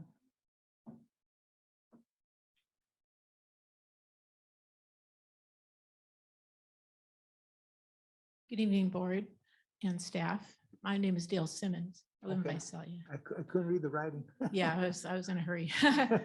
But it's so it's very important. I've held offices in school, council, and district PTAs. Currently, I'm active in the community, though in other fields. I'm very concerned about what has happened here tonight. Tonight, from your handout presented by Ken Reynolds, president of Schoolworks Incorporated, on the conclusion by Schoolworks included the following in quotes. So the final decision to approve a boundary map needs to be completed by February 28th, unquote. I know absolutely how hard it is to come to a consensus or to make a decision on a topic when you belong to a board. Your voting process on redistricting felt very unfair to me tonight, especially since four of seven of you said that you liked Plan B, but eventually all voted yes on Plan C. It just didn't feel fair how that all happened. It didn't seem like it followed any kind of order exactly. It did. You had a vote, and you had a second, you had discussion, you had a proposal, and a second discussion, and then the vote. I propose that you rescind your first vote tonight. I haven't tracked who represents who in each district and who might be doubled up in a district. And if you feel it is appropriate, I propose that you vote by paper ballot to be counted by staff. As the conclusion says, you have the final decision to approve a boundary map by February 28th. So you have a month to fix what happened. Thank you.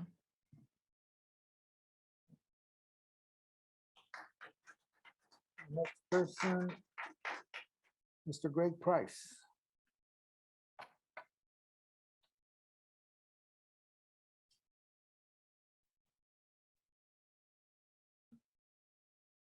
Hi, I'm Greg Price. I am the president of Visalia Unified Teachers Association. It's good for you to have me here. Good evening, Board President Guerrero, Assistant Superintendent Thompson, and all the board members. So here we go. Thank you for giving me this opportunity to address some issues I have heard tonight up at VUSD board meetings. First of all, I completely empathize with the school board. As president for over 1,500 teachers in Visalia, I hear people weigh in on both sides of many issues. Finding the right place to land is often difficult. I would like to take a look back at the last 1.5 years of COVID. We've come a long way. You can see this in this boardroom. It used to be covered in plastic. We couldn't come in, we couldn't sit, we couldn't talk. Kids are in school, kids are attending events, kids are having a pretty normal school experience other than these masks, which I don't like much either. The district has worked very hard to keep the schools open. If we had said 1.5 years ago, hey, everybody can come back, all you have to do is mask, everybody would be going, let's mask and get back to school. Here we are. The teachers and staff have gone above and beyond every day to keep our schools open. You can see all the progress. You can see we have done so many things that even all the extracurricular activities are going on, plays, sports, all of these things. Yet masks remain.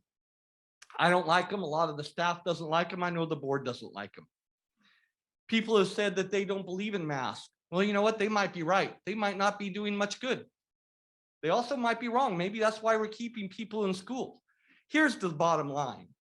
We have to follow CDPH guidance. And if the public doesn't understand that, if we do not follow it and somebody were to be sick and the district would be sued, we would lose our liability insurance. We might also lose our school funding. The people in the audience may not have to deal with that, but all of you do. And it is your fiduciary duty to make sure that our district stays solvent. So that is a big thing for us all to do.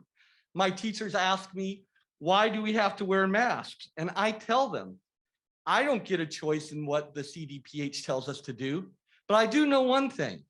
If you're concerned about the mask and you want to address the people that can make that decision, it's not you 7 people. You would have to go against CDPH guidance and put our district at risk. If you want to talk to people, I have a list in the back of all of the representatives in our state that you can contact directly with their phone numbers and their addresses. So if you want to talk about making change, those are the people you need to talk to. Thank you very much.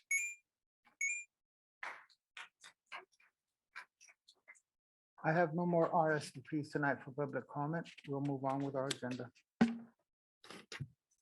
The next item on the agenda is consent agenda.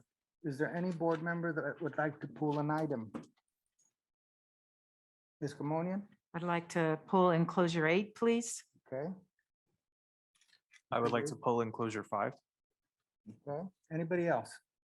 Do I have a motion to accept the balance of the consent agenda? I'll motion. Motion by Ms. Gaby, I'll second. second by Mr. Villegas. All in favor? Board Member Case-Beer Soleno, Yes. oh, I'm sorry, Ms. Velasquez, Student Board Member Velasquez. Yes. Board Member Gaby, Yes. I vote yes. Board Member Guerrero, Yes. Board Member Naylor, Yes. Board Member Villegas. Yes. Motion carries. Student Me, Board Member me. votes yes. Me. Oh, what am I doing tonight? I'm flustered, sorry.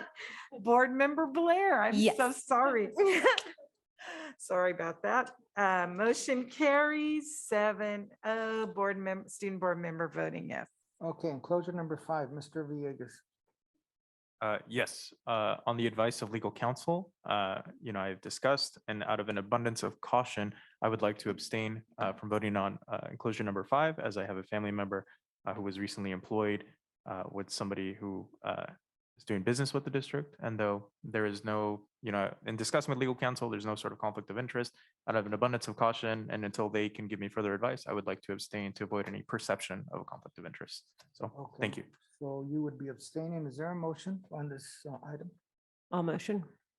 There's a motion to accept. Is there a second? Second. Okay, second by Ms. Nader. All in favor?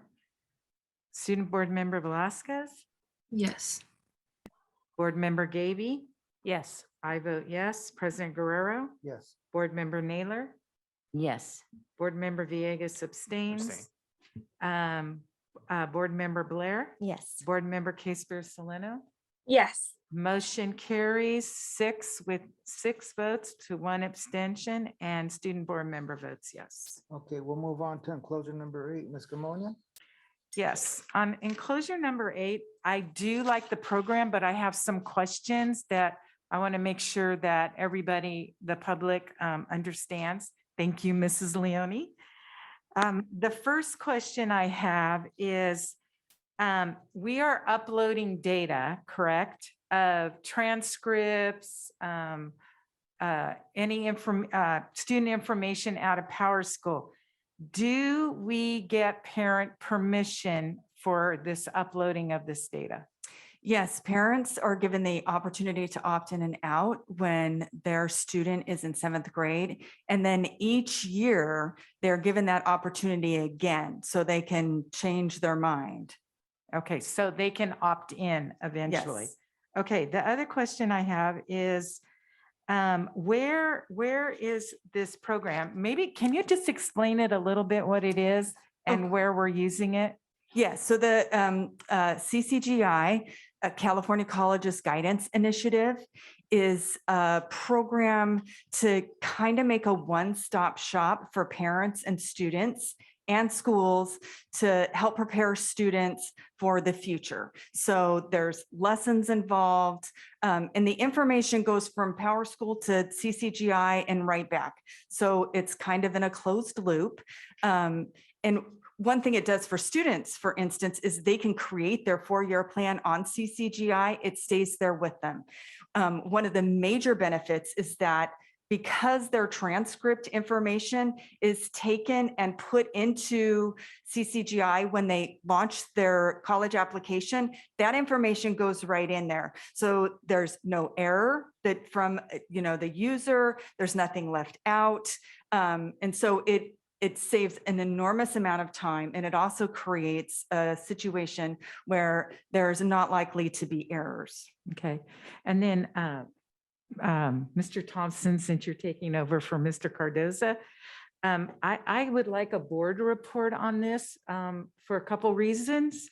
It sounds like a fantastic program. I actually spoke with, I forget Joanna's last name. Joanna Kramers. Yes, she's amazing.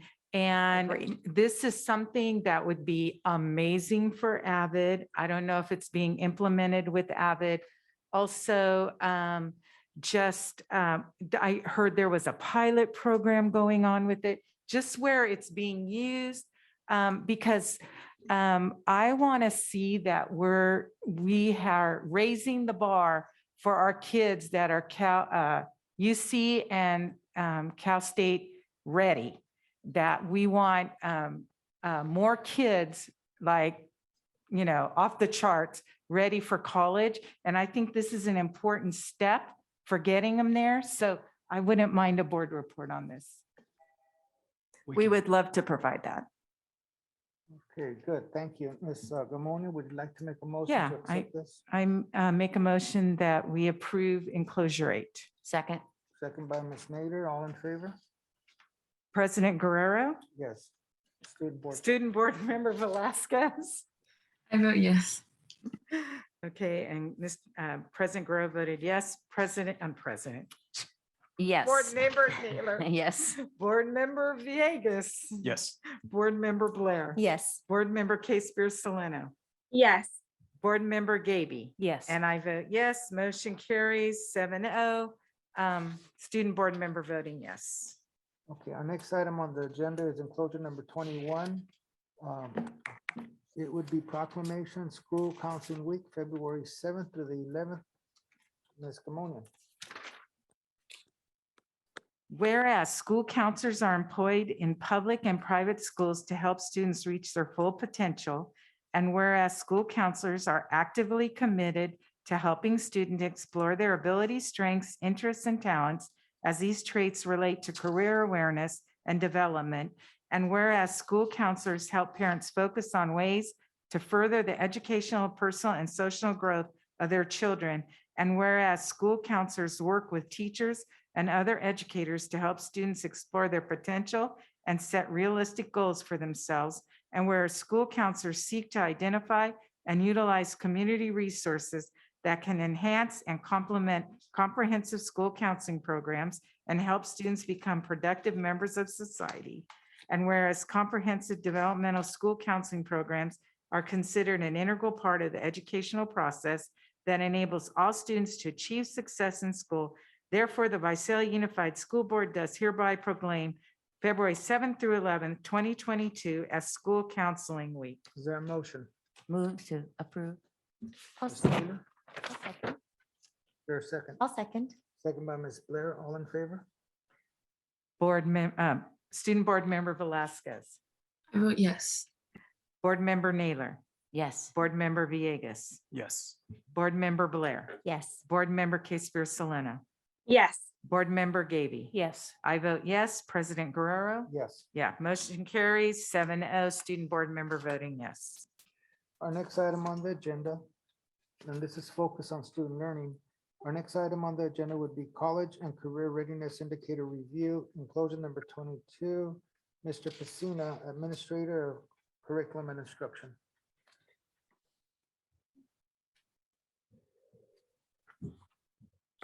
Good evening, Board President Guerrero, members of the board, Assistant Superintendent Thompson. I'm actually going to defer to Ms. Vicky Leone, our Director of College and Career Readiness that you just heard right now, and also Drew Hernandez, our new coordinator for College and Career. She'll introduce them. So thank you so much. Good evening again, board and community. I'm Vicky Leone, and I am the Director for College and Career Readiness. We are part of the curriculum department. You've seen our why before and our collective commitments. And tonight I'm focusing on being vulnerable and honest and being a problem solver and thinking outside the box. I was here in September and shared our particular goal, increasing the number and percentage of students who are college and career ready on the state dashboard. And I indicated how much I loved our goal because it is really the culmination of everyone's work after 12 years in our graduates. I want to give a shout out to our college and career readiness team. They're amazing. And we in our department have our own vision, and it essentially works out to, we want all students to have the opportunity to leave our schools and find careers that bring them success and happiness. I want to share some of our celebrations first. When I was here in September, I talked about how one of my main goals was to get kids back out in the community, working with industry partners and having hands-on real-life experiences. Our department has organized 10 field trips last semester, and that's in addition to teacher-led trips. We've received approval for our COVID-19 internship plans, and there have been several internship opportunities for our students, ongoing and planned. We've received more than $5,000 in Walmart funds, and those monies are going to go to our seniors at the end of the year in form of scholarships. And as you'll see in my presentation tonight, there is a trend in our college and career readiness indicator, and that trend is upward. At this moment, I'd like to bring our college and career coordinator, Drew Hernandez, up.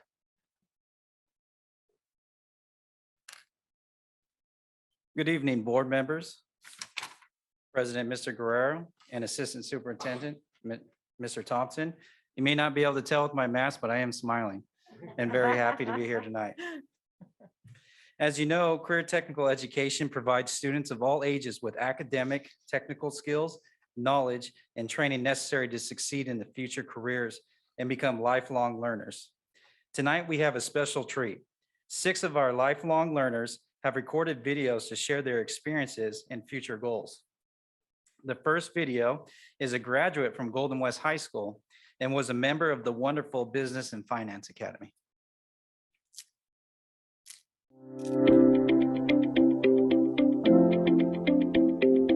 Sure. So aside from the typical studies of high school, I was in the Business Finance Academy at Golden West, which started my sophomore year. And at the time, I really didn't even have much of an interest in going into like a business-related field. I wanted to be a doctor going into high school, and the thought process behind that was, well, doctors make a lot of money, but I didn't really realize that I don't like doing doctor things. So part of the reason, or I guess part of the way I understood that was taking, like the science type courses in high school, but at the same time also taking these business related courses starting my sophomore year. And it introduced me to a lot of things like, how to build a resume, how to conduct yourself in interviews, how to, dress professionally in interviews, things like that. And then as the courses went on, you started learning about different things like accounting, personal finance, things like that. So things of that nature kind of drew my interest into the world of business, and eventually, directed my educational pathway and now my early career pathway into the world of business. So talk about what you're doing right now. So I am a universal service representative at Valley Strong Credit Union. This is my first job out of college, which I graduated just recently in May of 2021 with my finance degree. So, starting all the way from my sophomore year in high school, that was my first exposure to business, and it led me all the way to, 4 or 5 years later where I have my finance degree now, which maybe I wouldn't have if it wasn't for the early exposure to the Business Finance Academy at Golden West.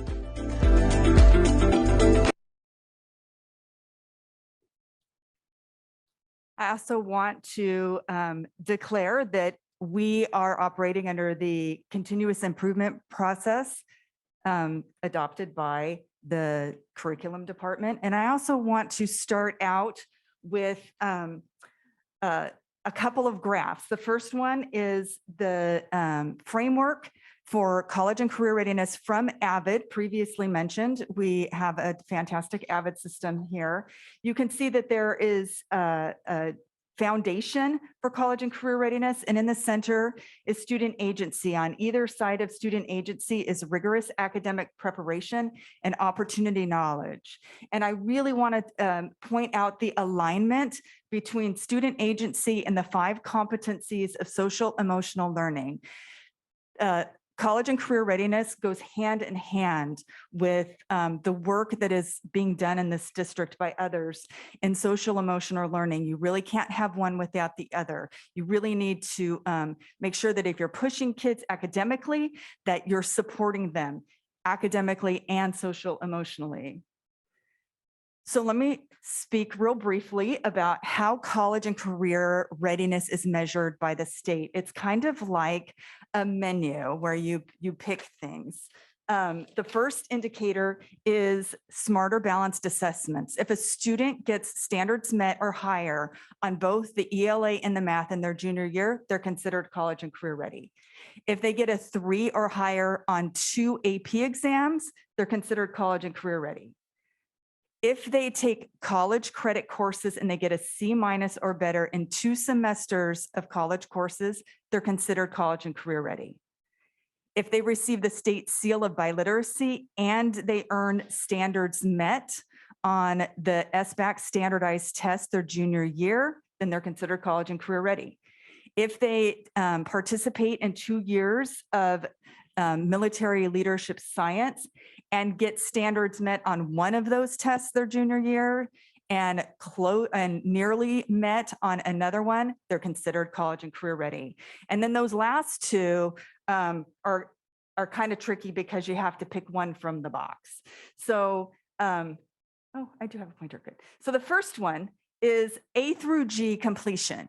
If a student completes A through G classes in one of these criteria in the box, then they're college and career ready.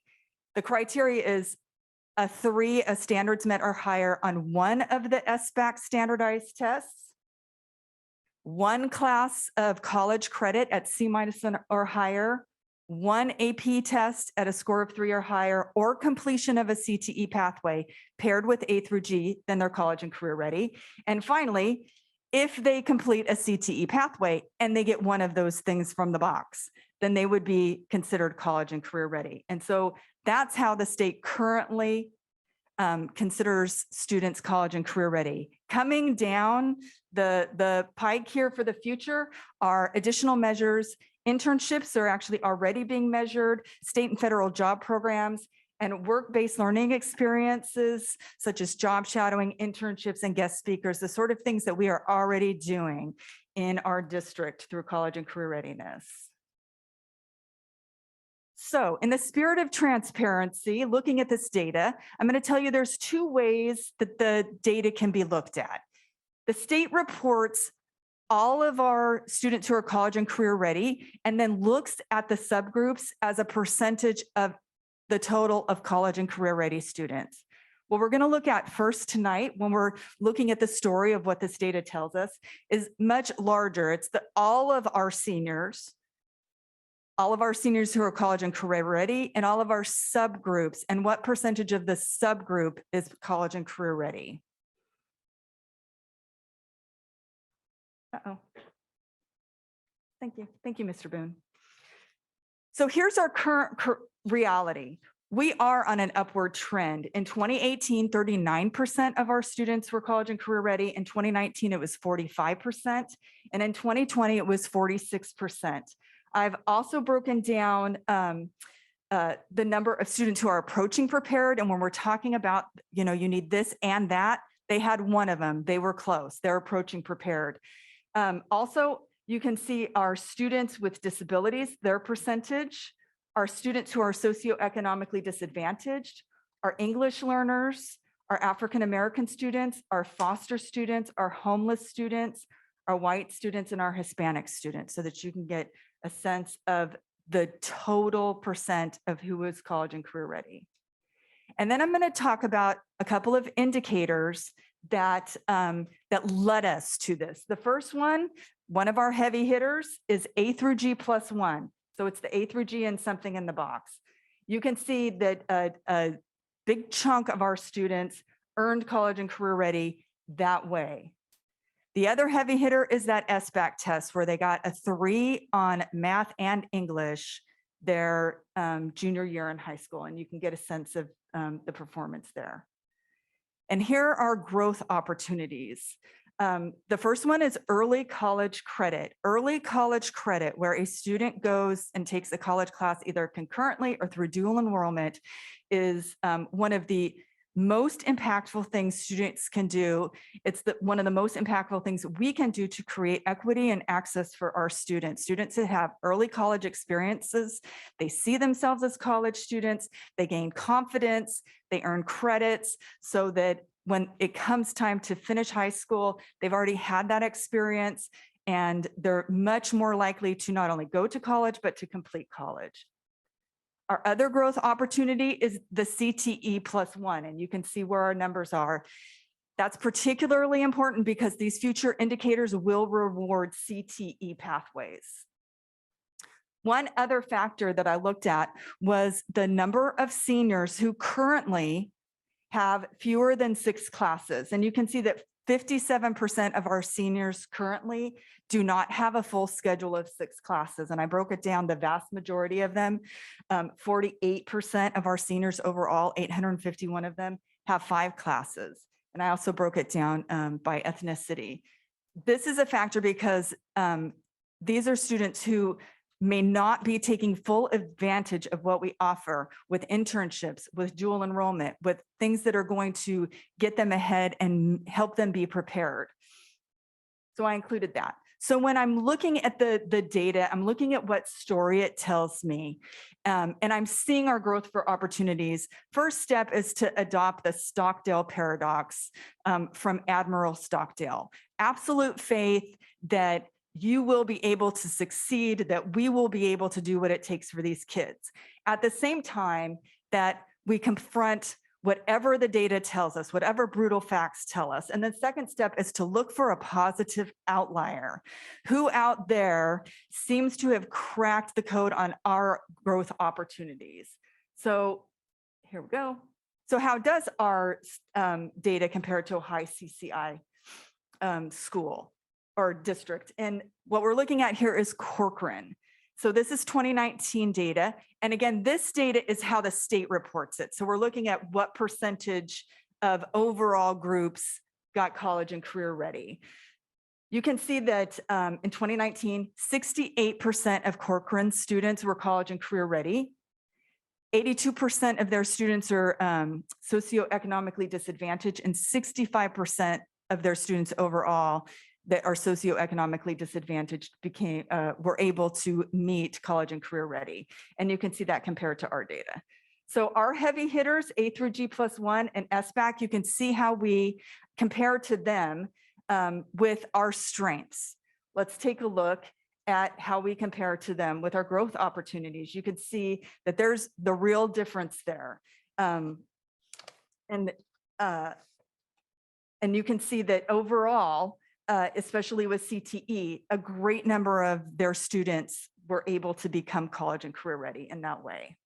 So here's a current student, a couple of current students talking about their experiences right now.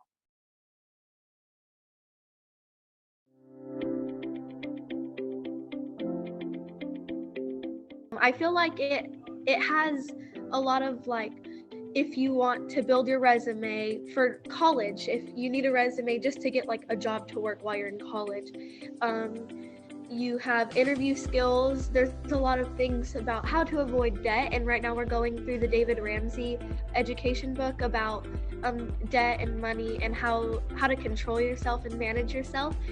And it's definitely a very good tool that I feel like we'll use.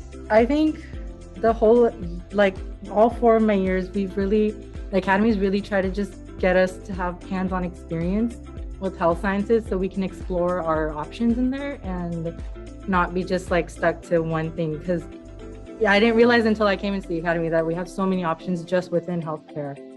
And that's what really like opened my eyes. I'm like, okay, I have my options open.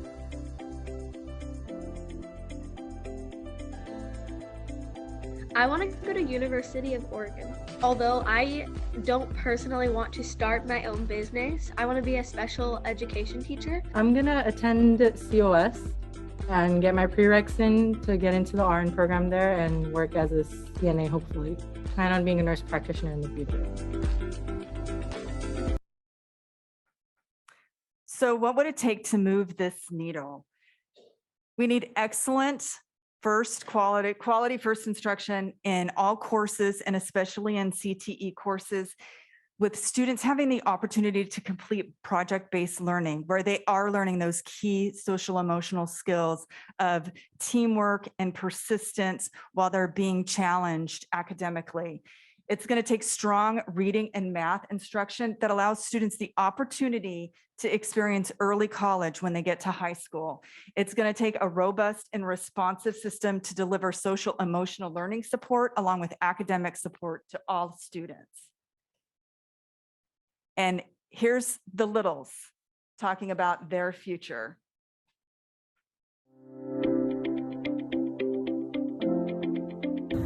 I want to be teacher or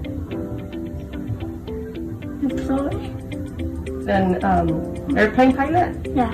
Oh, all right. I would like to work at guide dogs for training for the blind. Wow. I would like to be a dog. Max. Yeah. Ryan. Right.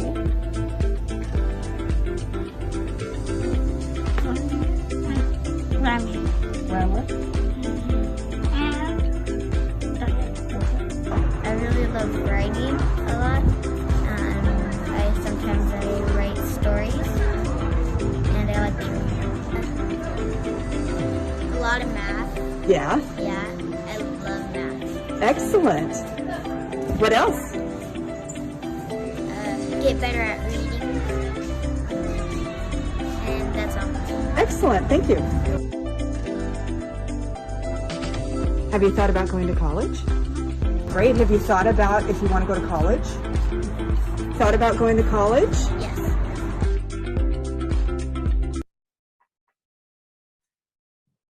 So these are the kids that we're preparing for. So here is my call to action. I'm hoping for your feedback and your agreement. Number one, when we talk about instruction, maintaining a focus on instruction, continuing our involvement with CV-NIC so that teachers are learning how to best provide the most effective instruction to their students. Continuing our focus on English learners with EL Rise, bringing pre-AP to our middle schools so that students are prepared to enter college and AP classes when they get to high school. I think it's important to develop a master's schedule process to make sure that we are addressing any unintentional inequities that exist in that master's schedule that will allow students for these opportunities to partake in college classes, to partake in internships, and to continue in things like CTE pathways. We need to ensure that students have higher level math opportunities. The A through G requirement is 3 years of math, making sure that students are given the opportunity as a default to complete A through G and the other A through G courses, and ensuring that all students can participate in CTE and academy classes, especially our students in the subgroups, and providing the support that needs to happen for that to take place. That's what is my call to action. I'm hoping you'll join me, and I would love your feedback. Okay, any board member comments? I just Dave? want to say thank you, Vicky, Claire. for, is that okay? Sorry. Just want to say thank you. This is such a great presentation. I got to hear it earlier this week, and it's just, I feel like I got more out of it today. I just wanted to say thank you too for the hands-on experiences. Just those celebrations of getting field trips going again was such a big deal. I did want to ask what internship opportunities you're giving. There are a number of internship opportunities, and they're actually growing all the time. There's a document that I believe was shared in a board line, but if not, I'll make sure it gets to you, where we are adding, on almost a daily basis, who we're partnering with to provide internships for our students. Okay. Yeah, I would love for the public to get to know where that is. And then CV-NIC, what does that stand for? I'm going to bring Brianne Phillips up to talk about CV-NIC. It's Okay. a math thing, and I can tell you, but she's the expert. Okay, thanks. Good evening again. CV-NIC is a Central Valley Network Improvement Communities. All 4 comprehensive high schools are currently participating in our CV-NIC. It is a multi-year agreement that we are working with them. We are currently analyzing our current systems in place at a administrative level and within our high schools. And next year we'll be bringing on our Math 1 teachers. Our focus will be with our Math 1 students with the ultimate goal of improving our underserved students access into four-year universities. We additionally have 2 elementary programs participating in CV-NIC currently, both Elbow Creek and Willow Glen, sorry. And so within that, the team set small goals, work towards those goals throughout the year with coaching through TCOE. Okay, thank you. Ms. Gaby.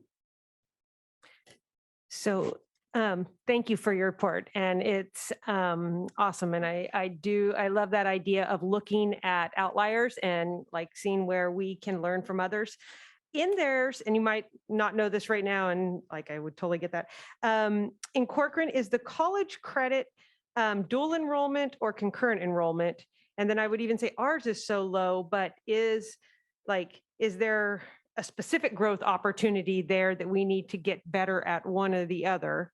And that might be follow-up information, but just kind of that question out there. Thank you so much, Ms. Gaby, because one thing I left out of that last slide, and it's so vitally important, is that we develop stronger relationships with COS. I'm going to tell you that I don't know whether it's dual enrollment and concurrent, but it probably is dual enrollment. And this is a fantastic growth opportunity for us. We need to build that relationship with COS and make sure that it's a win-win situation, that we're working together in alignment and providing both the opportunity and the support for students. Because is Corcoran West Hills, I think you I believe mentioned. so, Okay. yes. And then my other question would be sort of like a how can we help? Because, you know, I noticed there that we have students that are probably not meeting this indicator and don't have periods scheduled. And so are there districts where their policies prevent that? Then I know that would mean extra staffing. I know there's, you know, that's a domino effect, but maybe like, you know, as your department kind of brainstorms and thinks what would help, you know, how do we provide more access to project-based learning opportunities? Is that something we need, you know, somebody to coordinate? Like how can we help? Because I think you have great goals and, you know, kind of lofty aspirations that we definitely want to meet. Thank you. I appreciate that. You know, I will take on the challenge to kind of peek around at different board policies to see how that is, especially in those outlier districts. I would say one of the main things is to create a system for us to assess the master schedule. That's, you know, where the issue is of, you know, 6 or fewer classes, of, you know, keeping kids from being able to participate in CTE pathways the whole time, to take part in dual enrollment. I would say that's probably the first step. Thank you. Ms. Kamoni. I also think we need to get creative on our scheduling and our master schedule, putting more room in it, like an 8-period day, 4x4. I know that that's a goal that we're working on. And also, you know, I agree with Board Member Gaby. So many kids, seniors are unscheduled for one period of the day. And I think we need to get them into classes. And if that means more staff, we need to do that. The other thing is summer school, that we open that opportunity and counsel our kids that they can take a US history class at COS or a biology class at COS. So they're getting the college experience again for summer school. So I'm hoping that that can be open to our students this summer. Absolutely. I know that in the past, it is part of the counseling for students who are planning to go to summer school, but I think we can do a better job and start to build a system to ensure that that information is getting out to all of the juniors and upcoming seniors, so that they know what's, and that they have some support, so they know, you know, the application needs to be filled out and those sorts of things. I think that we have a real opportunity there as well. Ms. Nader. Yeah, I was going to also talk about the block scheduling would help a lot. But the other thing is, you know, the dual enrollment, and I know that we do have some dual enrollment classes, just to take away those roadblocks for students that can't get to COS. You know, you got Golden West and they've got a regular schedule and it's very difficult to get over to the college. So the more dual, if you can work with COS to try to get some of those classes on our campuses, would be wonderful. And I think that you could meet some of our targets if you would if we could bring those classes to our campuses. Mr. Villegas. Thank you. I wish I knew somebody at COS right now. Jokes aside, thank you for all of your work in this presentation. I think Trustee Naylor brings up an excellent point, and I think, you know, viewing this through an equity lens, who has access to participate in these courses versus who doesn't. And I think our district does an excellent job of providing things like transportation for students who want to, you know, take a particular linked learning academy. And so this is something I think that we should consider moving forward, is how can we provide equitable transportation and resources for students who want to take a concurrent enrollment class or a dual enrollment class. And if you could clarify for members of the public what the difference is between concurrent versus dual enrollment, I think that'd be helpful. And also, I want to applaud all of the work that's been being done for internships, both virtual and in person, particularly during this time. And also kind of looking at this through an equity lens. I know the vast majority of our internships are unfunded, and I think that's typical of majorities even internships outside of the district. But I would actually like to ask moving forward and to see, would we have an option for creating a set amount of paid internships for students, right? To remove that barrier, because I think oftentimes a student might look at this opportunity and say, hey, this is great, it kind of aligns with my field, but I've got to go work to help support my family or help support myself or to pay for these college applications right in the future. And so what can we do in order to make sure that these opportunities are equitable to all students? And so I don't know if maybe Nathan, that's something you can look into as to, what sort of funds would be restricted or appropriate to create these sorts of programs. But I think that's definitely something we could look into. And thank you. Thank you. And just to clarify, a concurrent enrollment is a class where a student goes and takes it at COS, and dual enrollment is taught during the regular school day, sometimes even by a regular teacher. I was a dual enrollment teacher, and so, fourth period was COS English. That is very powerful because, I understood high school students. I taught them for a long time. And at the same time that they were getting a COS class, right there, they didn't have to travel, they didn't have to pay for anything. And it happened during the regular school day. So earlier you showed us the numbers for Corcoran, and that was good. But earlier in the week, we received data from the state of California via a community member that always is crunching numbers and whatnot. And that data was shared with us back in November. Then there was an updated listing, or he had graphs and sheets and whatnot, strictly coming out of Department of Education in Sacramento. But I trust his numbers, okay? And what he said is, take a look at Delano. School to career, they're at 78%, okay?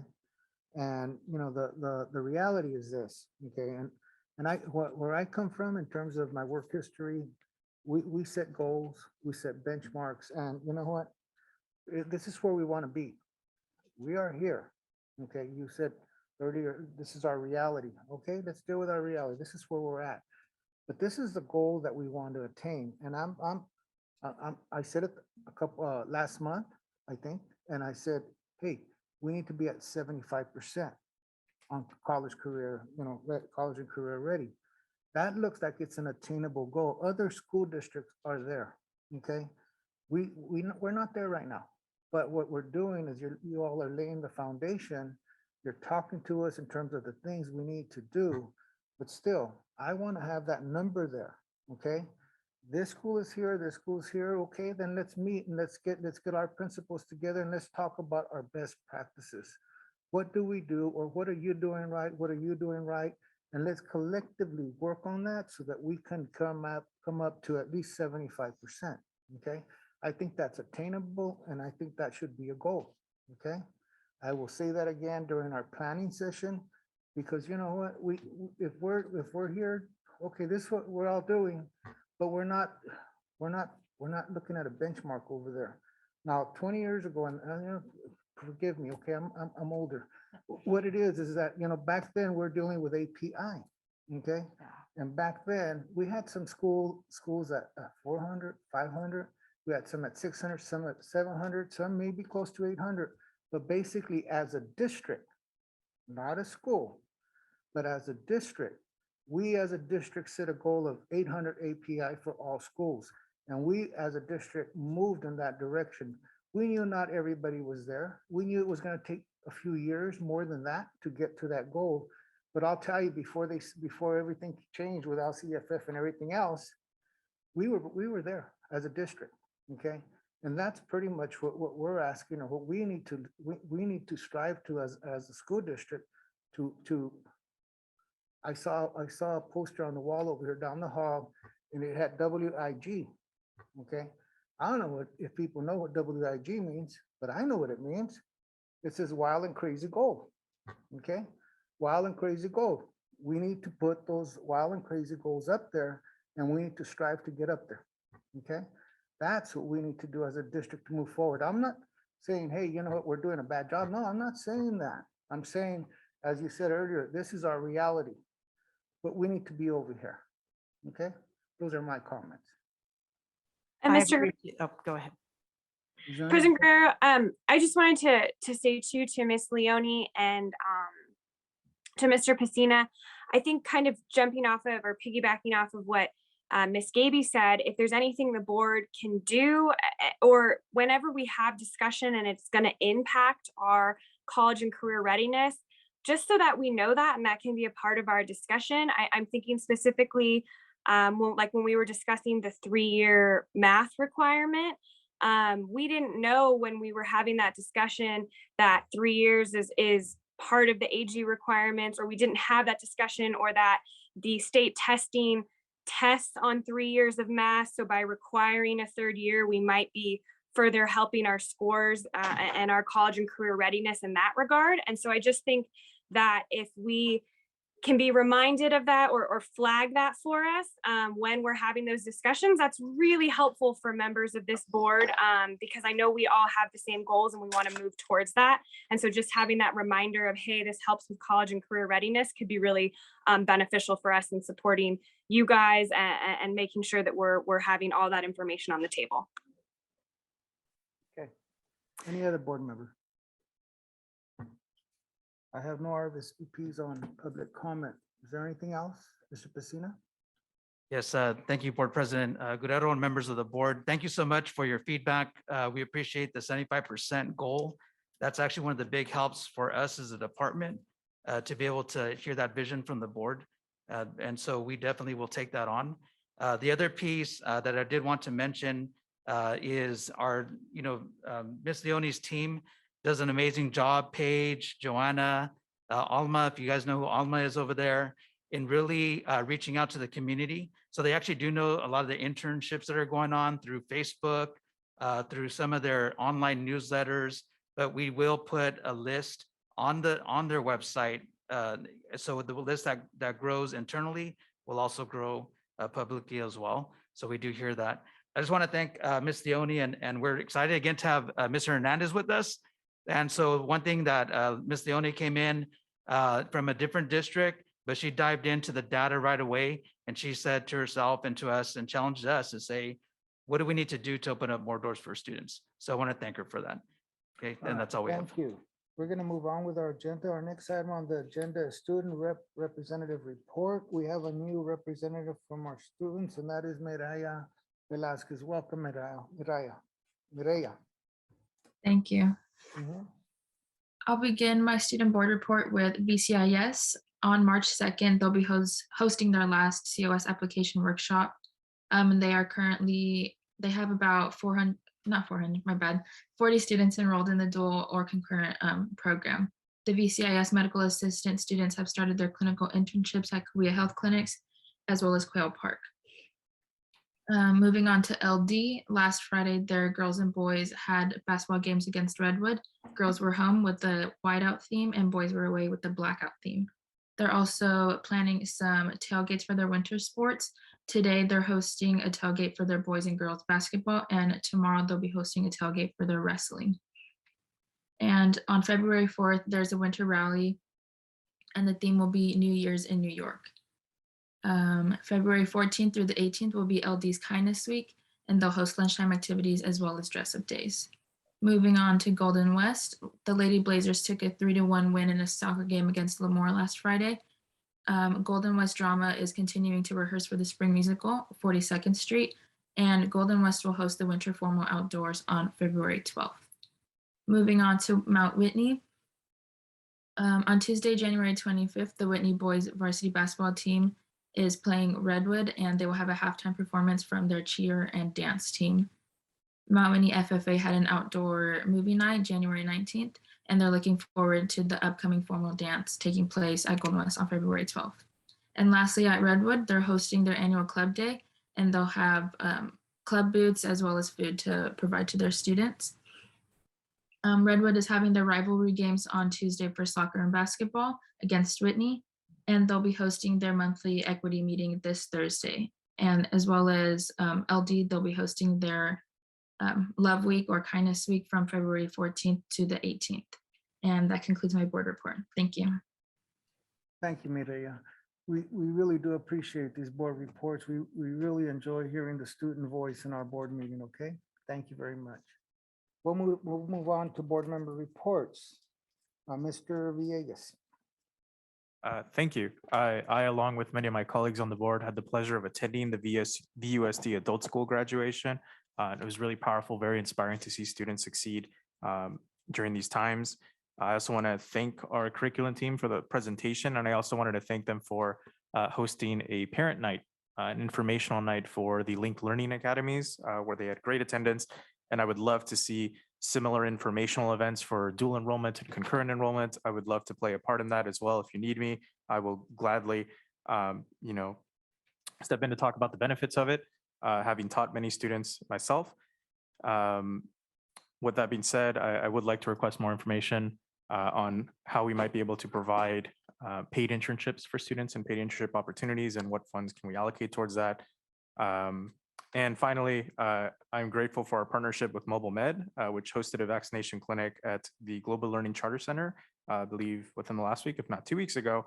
And they will be hosting another clinic for our community from 8 a.m. to 4 p.m. I want to make sure I have the information right, at Pinkman Elementary School. So the clinic is for students who have not yet received any doses of the COVID-19 vaccine. There's registration links available both in English and Spanish for those 5 through 11 and those older than 12. So if you know anybody who is interested, please feel free to share this information with them. And that concludes my report. Thank you. Ms. Megan Casper-Soleno, board report. Yeah, I just wanted to again say thank you to the staff of our district who really stepped up to keep our schools open and to fill in wherever they were possibly needed. I know that teachers have missed their prep periods, and we know that that takes a toll on you. Just the toll that you've been taking since March of 2020. We see you, we hear you, we acknowledge you, and we really, really thank you for your service. And so I just kind of wanted to acknowledge that. Piggybacking off of Mr. Villegas's request for internships, I can tell you if you're looking for some sort of, I don't think we do it in our district, but I know that when I went to law school in San Francisco, that the San Francisco Unified students did have a paid internship program. So if we need a district to sort of see how they did that, how they got the money or where it's from, I know that does exist. It did exist there. And so that would be helpful. I think it could be really important for many of our students who come from low income socioeconomic status to be able to have access to a paid internship. And with that, I look forward to a bunch of stuff we have coming up. Thank you. Okay, Ms. Blair. Thank you. I went to the Friday assembly at Oak Grove School. My daughter was Who's Who, and I just got to see just the kids are so happy. Just the atmosphere there was so joyful. And when I visited schools, since I've become a board member, I see that the general atmosphere of the schools are happy. Those kids are full of joy. They're happy to be in school. And even with, COVID surge and so many staff members out, those staff members are happy to be there, and the kids are happy to be there. Also, when I was at the assembly, they did an announcement of kids that were in the orchestra at Oak Grove that became a part of the county orchestra, and one member that was a part of the state orchestra. So I would love to hear how many of our VUSD students became a part of the county orchestra and the state orchestra. And lastly, the Redwood Percussion has invited 8th graders to be a part of their winter percussion program. And that has just been such a dynamic experience for my daughter. And I just wanted to thank Redwood, and I know Golden West is doing this. I don't know about Mount Whitney and LD, I'll find out. But just the fact that they invited 8th graders to be a part of their winter percussion has just made it makes such an impact to those 8th graders. And so, yeah, think that's great. Okay, Ms. Gaby? Yes, thank you. So I had the opportunity to go to the Visalia Education Foundation meeting today. And just a reminder that they are still giving out grants. I think those are open. They haven't been able to do as much fundraising and kind of advertising. So there was a little bit of concern that all teachers would hear about that. And so that's just my little plug right now. And then just again, I can't say more, just thank you to our staff. And I know that they are kind of run ragged right now, but the kids have no idea. They think it's, school as usual, and you really are just doing such a fabulous job of keeping it from there.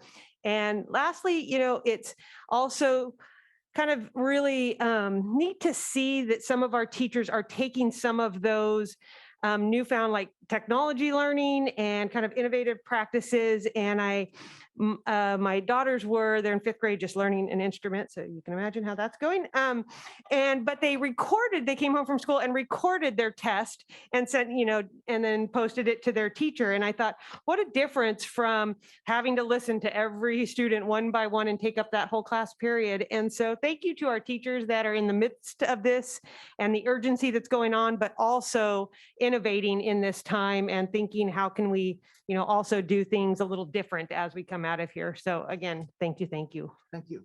Ms. Naylor? Yeah, I'm going to say the same thing. I just want to thank all of our staff, and that goes from classified to the certificated, just on the commitment that you have shown to keep our schools open, and gone above and beyond. Like Trustee Gaby said, trying to integrate some of those things that are making it more doable. I love the spotlight, on our schools. I think that is such a positive thing. I love seeing that, I do get out, but we don't get to see everything. And it's nice to see what schools are doing. That parent that got up, it just warmed my heart where she said, my grandson got an award, an academic award. That's what it's all about. I mean, when I think about that, I get goosebumps. I just start, I just think that's what we're here for. We're here to educate students the best we can, keep them safe at the same time. And I know that we have lots of differing opinions on where we should be. But again, and I want to reiterate this, one of the things that we said a while back, or I said, and I'm sure as a board, we all agree on this, we're going to do everything we can within the guidelines that we have set. We have parameters that we have to follow. And that is the CDPH guidelines tell us we have to do this. Do we like wearing masks? No. But that is our responsibility as a school. And so I appreciate Mr. Price getting up and talking about how teachers feel, because teachers, some, want the mask, some don't want the mask. But you know what? We all do what we need to do to keep our kids in school, to educate them and keep them safe. And I'm going to give another shout out to Ken Cox and Kimberly Mirwald and Amy Veldhuizen. I worked with those teachers, and they are amazing, just like a lot of our other teachers are so amazing. And they got an award tonight. They were that was so needed. And I just appreciate us acknowledging them. Thank Ms. you. Kamonian? I just want to say also just thank you to the staff. Thank you that, how everybody has had to step up, fill in, gone beyond. And so I just want to express my appreciation there. Yeah, I only have a couple of items that I want to talk about, and I want to give a thank you for the staff and for everyone involved, for the winter formal that's going to be, I believe, February 12th. And I think we're all striving for some normalcy. And I know that there was discussion about canceling, but it was not canceled. So I think our students need to have those experiences at their schools. Also, on January 15th, I was lucky, invited to attend the National Honor Society. And this is out of Golden West. This is a new initiative that they're doing over there. And it's for their students that are the high achievers, have those high grades. And there's some things that they go through in terms of what the society does. I know they do a lot of community involvement. They do a lot of other things in terms of their schools and whatnot. And I would ask, and I'm specifically asking under board member requests, that we expand this program to our other comprehensive high schools, possibly even Sequoia. And, and it gets down to what was discussed earlier, and that is that we put these programs out here, we give our students every opportunity for learning and for growth, and that's why I'm requesting that. Okay, superintendent's report. Mr. Thompson, do you have anything? Yeah, I'll keep it very short tonight, but I also would be remiss if I didn't just say thank you to staff. Just stepping up and taking care of it, because you know what, we're here for kids, and that's why we're here every day, and not just in the classroom, but also extracurriculars. It's not perfect, it's not ideal all the time, but we are doing everything we can. Teachers have been amazing. VUTA has been amazing with having that same commitment of we got to keep our kids in school because that's what's best for our kids. Last, I would also like to thank you to parents. You guys have been patient. I get it. And we're working hard through these guidelines and through those things, but trying to provide the best opportunity possible for every single student. Trying to find new ways, as creative as we can be, to make sure that all students are successful and thriving in these conditions of where we're at right now. And our goal is to continue to move forward with that. So I just want to say thank you for that. Thank you for being patient with us with buses. Thank you for being patient through those things. We are doing our very best each and every day, everyone on deck to provide the best education possible each and every day. And we'll continue to do that. Staff dismissal. I know we do have some staff that are working late. Okay, our next item on the agenda is our administrative panel recommendations, and the next item is recommended expulsions, enclosure number 23. Is there a motion? All motion. Motion by Ms. Blair. Is there a second? Second. Second. All in favor? Student board, did Nope. she leave? Yeah, Okay, they got close yeah, to I know, but I was just gonna say she abstains. Board Member Villegas, Yes. Board Member Blair, Yes. Board Member Casper Solano, I think she left. Sorry, yes. Oh. Board Member Gaby. Yes. I vote yes. President Guerrero, Yes. Board Member Naylor. Yes. Motion carries 8-7-0, and Student Board Member abstains. Our next item on the agenda is general agenda is Visalia Unified Teacher Association interest initial proposal for certificated negotiation. This is the first read. VUTA President Greg Price.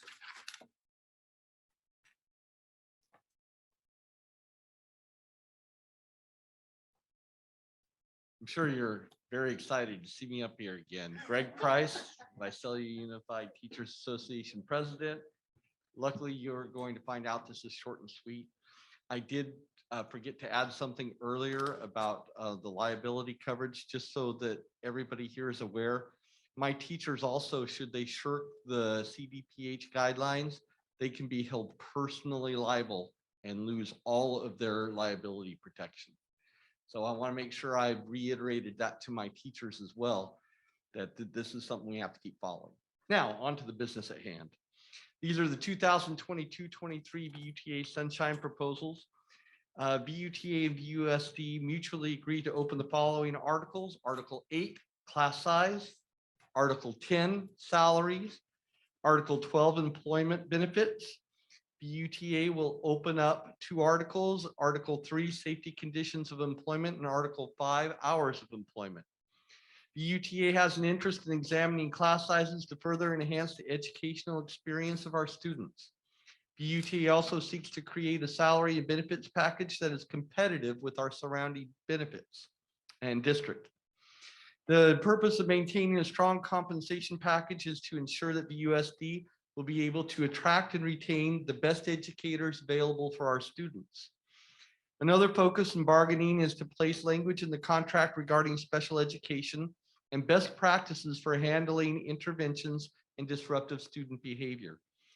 This segment of our schoolwork affects nearly all educators and students as we continue to place our special ed students in the least restrictive environments. It is our expectation that we do what is best for students and support our teaching professionals in this endeavor. And lastly, it is imperative we work in the most collaborative way possible and jointly make decisions to ensure our students and educators have the necessary time, tools, and resources to provide academic success, social, emotional support, and safe conditions for teaching and learning. Thank you. Thank you. This is information only. We're going to move on to enclosure number 25, and that is Visalia Unified School District interest initial proposal for certificate negotiations. Good evening again. My name is Judy Samavia, Assistant Superintendent for Human Resources. I'm here to present the contract negotiations proposal for the district. I first want to say thank you to Greg Price, his team, and my team for working collaboratively together. Under the provision of the California Government Code Article 8, Section 3547, it requires public school employers and exclusive representatives, VUTA, to present proposals which relate to matters within the scope of representation at a public meeting. So that's what we're doing tonight. We are bringing this forth tonight for a first read, giving the time for the public to comment on it. At the next board meeting, we'll bring it back again. The district interests are ensuring students will experience a rich and balanced curriculum, ensuring students will have their social and emotional services and supports that they need, ensuring students will be college and career ready, increasing and improving services for students beyond the regular school day, supporting employees and maintaining staff at the most efficient and effective levels, maintaining district reserves to preserve the instructional program for all students during the economic cycles, and engaging in open and honest exchange of information through collaboration and objectives, using interest-based bargaining with the Visalia Teachers Association. We have 3 articles which are automatic reopeners in conjunction with VUTA. Those are Article 8 class size, Article 10 salaries, and Article 12 employee benefits. And we do look forward to working collaboratively with our district, our district and our union. Okay, thank you. That was information only. Thank you. It'll come back at our next meeting. The next item on the agenda is the 2022-23 school calendar. And this is the second and final read. Ms. Samovia. Thank you again. This is the calendar that we're proposing for the school year 22-23. Please note that we work collaboratively with both VUTA and CSCA. We have a calendar committee that assembles every year to go over the calendar. And so this is the school calendar that anyone who works at a school site would follow, and all of our students would follow this calendar. So we bring this to you for a vote tonight. Okay, so I have no RSVPs for public comment. Is there any board member comments or questions? If there's none. Can I make a motion to There's a approve? motion by Ms. Nader. Is there a second? I'll make a second, although I do think the day after Halloween should be a day off.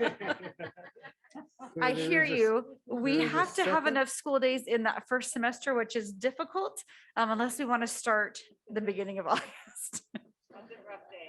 It There's is a rough motion and day. a Second, all in favor? Is our student board member No, gone? that you left. She's gone. She left. Okay. Board member Blair, Yes. board member Case Beer Soleno, Yes, and my daughter threw up the day after Halloween this year at school, so I concur with that, Ms. Cavey. board member Gavy, Yes, and it's a Monday. It's going to be a tough week. I vote yes. President Guerrero, Yes. board member Naylor, Yes. board member Villegas. Yes. Motion carries 7-0. Thank you. Our next item on the agenda is governor's proposal for the 22-23 school budget. And this is information only. Mr. Nathan Hernandez. Good evening, President Guerrero, members of the board, and Mr. Thompson, who will be joining me for part of this presentation. And it is getting late. We do have some important items to cover, so I'm going to give highlights of these highlights. I hope you had an opportunity to review it before the meeting. I pared down the presentation a little bit, but so as we've been hearing, state budget is doing well. State is projecting a surplus of 45.7 billion in the 22-23 fiscal year. That is much higher than the surplus that they had projected for last year. And we saw what they did in last year's budget, lots of new programs. The good thing about this budget is they are not proposing any new programs. So it's continuing the programs that he has in place. And it's really about, there's really 3 main things to this agenda, or to this budget. The LCFF, our main state revenue, local control funding formula revenue, projecting a cost of living adjustment of 5.33%. He's continuing to fund the Universal Transitional Kindergarten Program. So we'll talk a little bit more about that later, as well as the Expanded Learning Opportunities Program. Those are his big three proposals in the budget. And so I'll talk through a little bit of that. On the economy, we've seen that inflation is high, and that's why the cost of living adjustment is the proposal of 5.33% is driving that. The state, 95% of state revenues come from the big three tax sources: personal income tax, sales and use tax, and corporation taxes. 50% of the state's revenues come from the top 1% of our earners, and those folks are doing extremely well. And that's why the state budget is doing as well as it is. This bar graph on Proposition 98 just shows it's a little bit of a roller coaster sometimes, but as you can see, these last 3 years have been large increases under the Prop 98 budget. But the state has continued to give us that funding as one-time resources. And so the proposal, 42% of the total Proposition 98 funding is one-time versus ongoing monies. And so that is a cushion for the state if there is a downturn, because those one-time monies are for programs and things that they could eliminate. So it is a smart strategy. We've talked about the deposits into the Prop 98 rainy day fund that limits us on what we can hold as a reserve. Our reserve, I think what we reported at first interim, was about 6.5%. Under our normal budget, though, that would be about a 10% reserve. So we will still be under that reserve cap, but we will we'll maintain our reserve at about 45 million. Some of the things that we're still looking at for next year for cost increases are for pensions. Our CalSTRS and CalPERS rates are going up by about 2% and 4%, or 3.5%. Between the two, we expect that to be about $4 to $5 million in additional cost in next year's budget.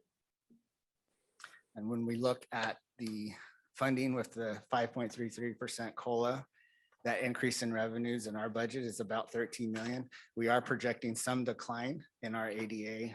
That will be offset by growth with the Universal Transitional Kindergarten, adding additional students, but still projecting some decline, but still increase in our overall state revenues.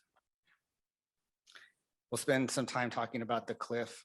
There's a proposal now that will help offset that, so I won't spend a lot of time, but when we look at the decline in enrollment through the pandemic over the last 2 years, we lost about, as Ms. Somavia stated earlier, about 500 students from our high.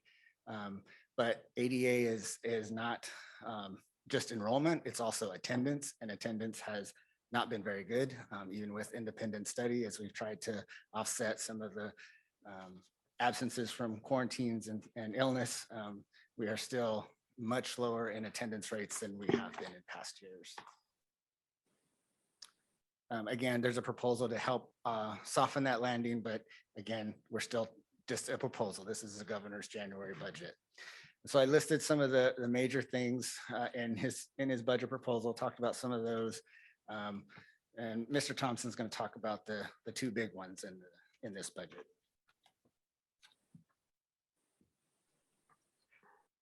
Thank you, Mr. Hernandez. So the two big ones, the first one that we're looking at here is the Expanded Learning Opportunities Program, or known as ELOP, is that we're working through.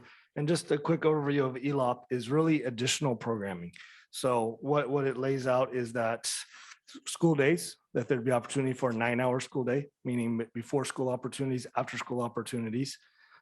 So that's where this money can be utilized. Also, the additional 30 school days. And this is targeting elementary students. So providing maybe a more robust summer school opportunities, a winter session, those opportunities, that's where these monies can go to, and targeting those areas that they're targeted on academics, but also on enrichment. And so that's going to be a big thing that is new, that's providing more opportunities for us to, to be honest with you, think outside the box to provide students with unique opportunities outside of the regular school day. So that's one of the big focuses with this new budget. So this kind of gives you an idea of that. The largest investment here is the ELO program, which is the ELOP. total is looking at 4.4 billion with a B, and that's going to provide us with ample amount of money that we haven't seen in the past to be able to provide services before and after school. We'll obviously be working with our partnering. Part of it is partnering with outside agencies to provide opportunities for students, and also being able to be creative in our own opportunities to provide students opportunities for enrichment and for academic growth. The second one is looking at childcare or preschool with UTK. So before I go to UTK, this kind of goes with it a bit. The proposal is that with UTK, it is dropping the age requirement for students by 2 months at a time each year to have more access to universal, when I say UTK, transitional kindergarten. And because of that, there's some other things that are established for childcare and preschool, establishing categorical eligibility for age-eligible children with IEPs. So they don't necessarily have to meet the financial income bracket to get in, but they also, with an IEP, they would have access there. Going down, this will be a progression after we serve 3 and 4-year-olds, all that qualify, then we could look at 24 months. I'm sorry, that's the next one. The 24th months of eligibility is right now they have 12 months of eligibility. This would allow folks to not have to re-up as much. You're in for longer periods of time if you automatically enrolled. But the next one is enrolling 2-year-olds. So if we serve all our 3 and 4s and we have extra space, that we can start moving down to 2-year-olds for services there. Again, this is to accommodate the transitional kindergarten eligibility because that is lowering, and I'll talk about that in the next one. So the legal requirements for UTK is 2021, again, September to December 2nd. Most students qualified for this upcoming school year. They're going to push it from December 2nd to February 2nd. So it's a 2-month increments for the next several years until basically we get to 2025. And that basically includes all students that are 4 years old to be able to participate in UTK. It is, again, a parental choice. UTK is voluntary. It is not a mandatory program. Again, class staffing, just law requires right now a maximum of 12 students per adult for UTK. If additional funding comes in 23-24, that number could go down to 10. So again, trying to give students access and that attention of that teacher. And I'll hand it back over to Mr. Hernandez. So we said that, this was the year of the pandemic because of all these new pots of funding and all had to have a plan applied to them. These are some of the plans that are still coming up that'll come to the board in February. It'll be an LCAP supplement. We just talked about A to G in March. There'll be 2 board meetings where we'll have conversations about the A to G improvement grants that will be coming to the district. And then as we talked about expanded learning and UTK will all have plans that will come to the board in the future. Went as fast as I could. Okay, does any board member have any questions or comments? This is information only. I do have one RSVP from a community member. Delia, can you put Ms. Wilcox on the phone? Just one moment, please. I will put Barbie Wilcox on the phone. One moment.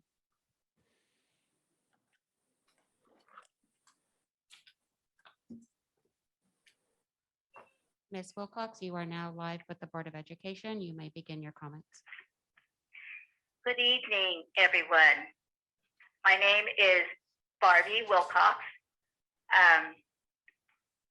I have to say, before I ask my question, that I commend the board and the audience for doing their duties. This is what makes the world go around. My heart, when I was watching this whole school board meeting, my heart began to fill with a lot of love and it's just hope, because everybody was listening to each other, and I can feel the motivation of helping each other. And I think that helps us reach our goals, whatever the goals may be. But I do have a question. The first slide that was presented for the governor's budget and the slides that followed, they're tremendous. I mean, these ideas are innovative, creative, and very future productive, if not currently productive. And I was inferring this whole presentation about the governor's budget as being, what I infer was, can we look at this budget proposal sort of like a trailer budget? I did not see, I mean, these ideas are great. These programs are wonderful. I mean, gung ho. I mean, the Oscars for that. Are we going to be able to see maybe in the near future, before the budget is approved, if possible, that how much money for each area? For example, that 9-hour school days, how much is that going in there? How much is that going for social emotional learning, expanded hours, extensions, interventions, etc.? These ideas are good. Do we have, and I understand Governor Newsom is, I infer him as being a leader, that he wants to make sure that these grants that might be written up for these programs, that they are going to be written up and based on his criterion, and also acknowledging that the success of these programs. Will there be therefore my question is, will we be able to see beyond this trailer budget where exactly how much money is going to these areas? Mr. Hernandez? Yeah, and right now we don't have the specific language of how the funding is to be allocated. We can share how we allocate those funding, whether we're using it to contract with pro youth or other outside providers, how much is going towards teacher salaries, classified salaries. So that all that information can come back when we build our budget around what's adopted by the state. So it's forthcoming. Yes. So it's forthcoming. Okay, thank you. Again, this was information only. We're going to move on to our next item on the agenda, and that would be enclosure number 28. And that would be resolution prescribing the terms and authorizing the sale and issuance of refunding bonds of the district and related action.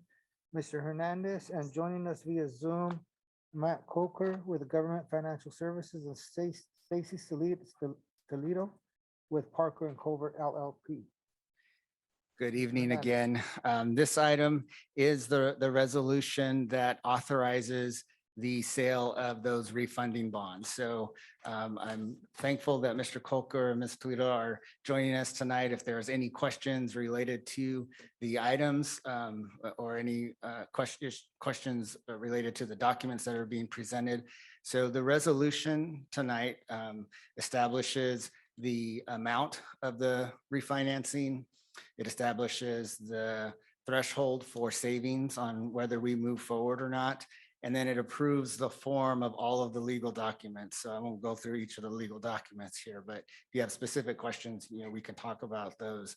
The initial presentation came to the board in December. That was an informational item, talked about the bonds and where we're at with projected savings. And even though interest rates have moved a little, we're still in that ballpark, well over the 5% threshold. So it's 35 million that we're refinancing? Correct. And these are the 2013 Measure E bonds. These were the first bonds that we issued, Measure E. And so what we're looking at is $6 million in savings, and that would be to the districts, which also is to the public.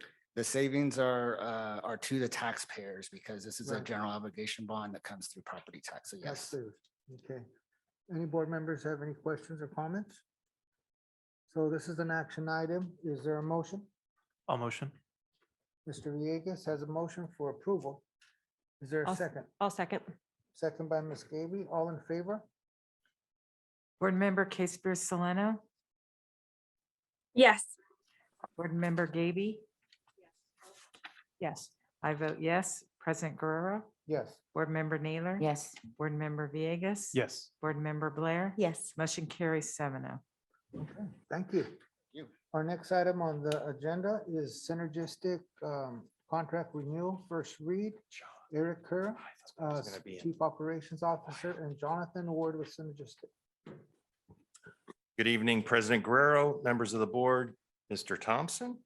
Tonight, we bring to you a first read for the extension of our synergistic contract. We're now in our 9th year. The program's been very successful. The district has avoided over $9.4 million in energy costs. So to present the proposal, I'd like to introduce Mr. Jonathan Ward, who's the Regional Vice President from Synergistic. He's going to share a few slides on the new proposal.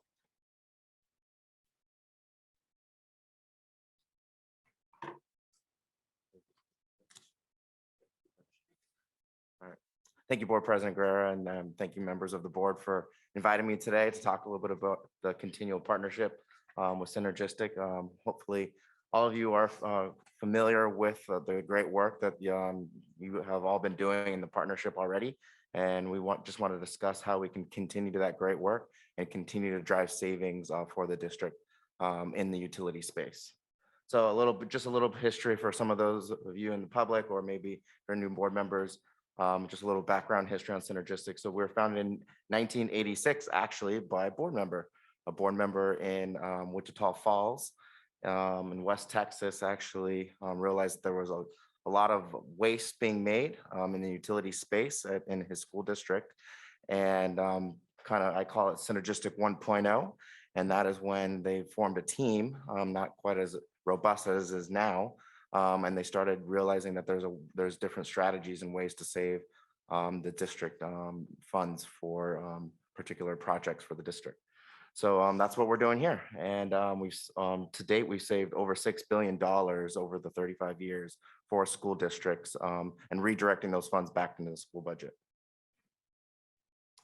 So we're really just kind of overall what we do is we're active building management. So what we do is we help optimize how you're using all your utilities, all your equipment that use utilities. So your water, gas, electric, solar, all these different items that buildings use. Like right now, right? We're in a building and it's using energy.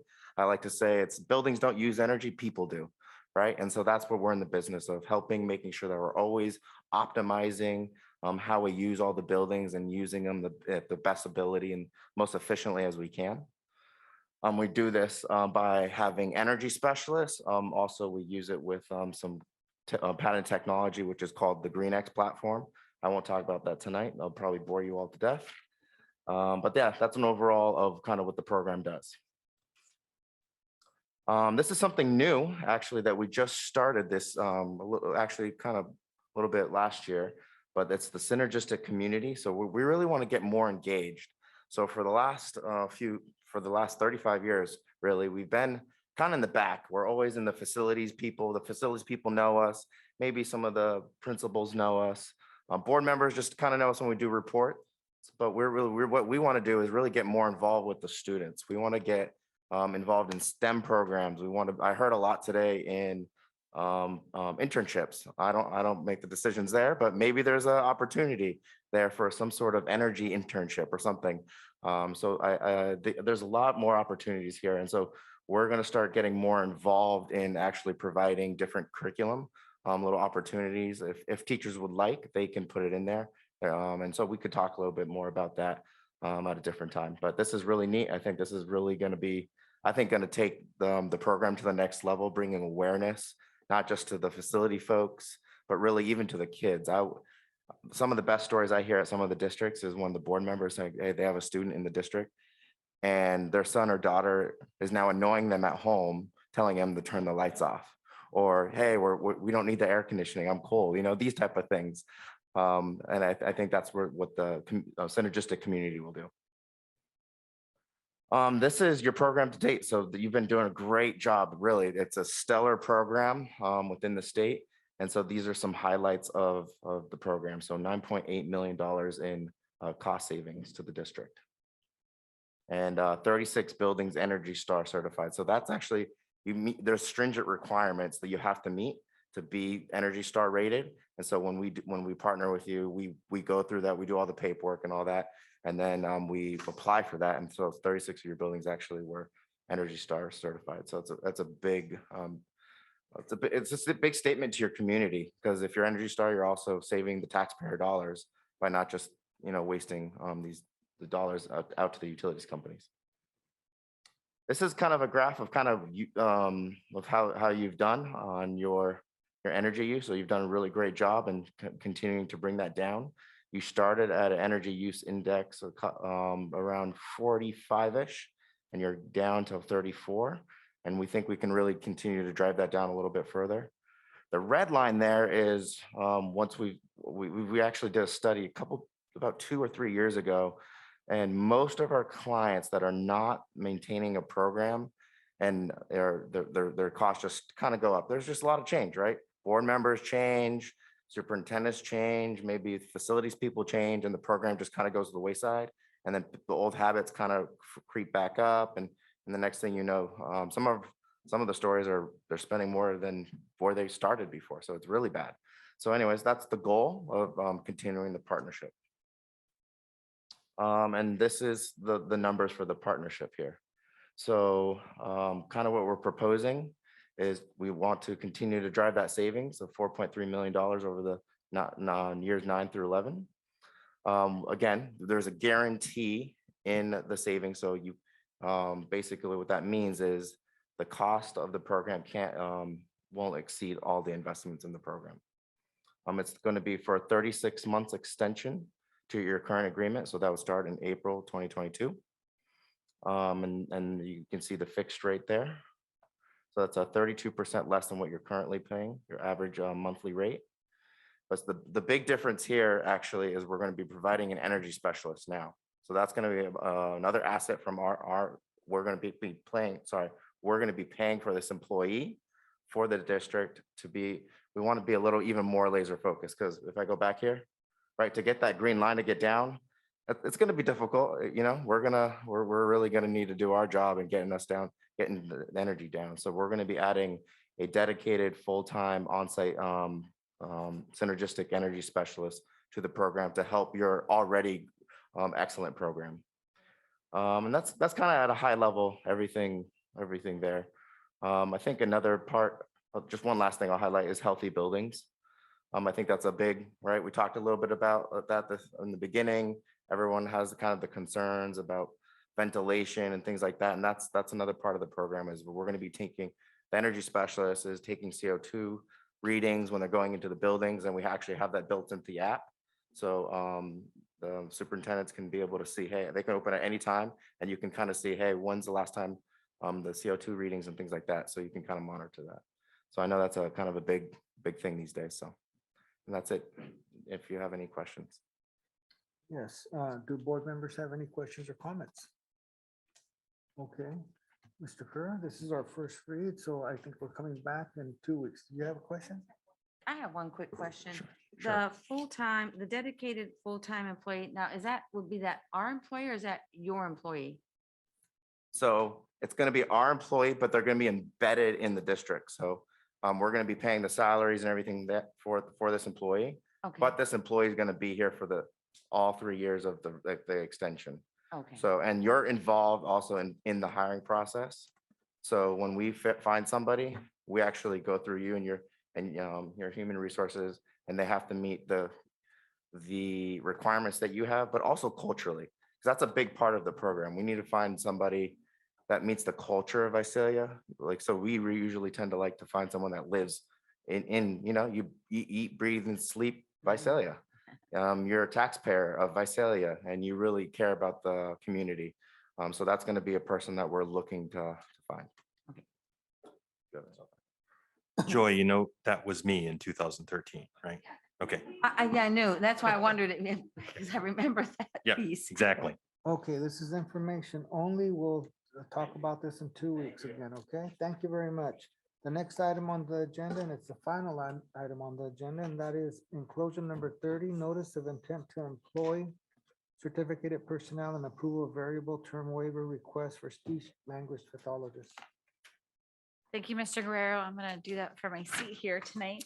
We are asking the board to approve a speech and language pathologist who is, we're asking to be hired on a waiver to give them more time to complete their credential. Okay, so was there, does anyone Motion have to any approve. questions? Oh. Okay, is there a motion? Motion to approve. Okay, motion, I'll second. second by Ms. Gaby. All in favor? Board Member Gaby, Yes. I vote yes. President Guerrero, Yes. Board Member Naylor. Yes. Board Member Villegas, Yes. Board Member Blair, Yes. Board Member Casper Seleno. Yes. Motion carries 7-0. Thank you. This meeting is adjourned.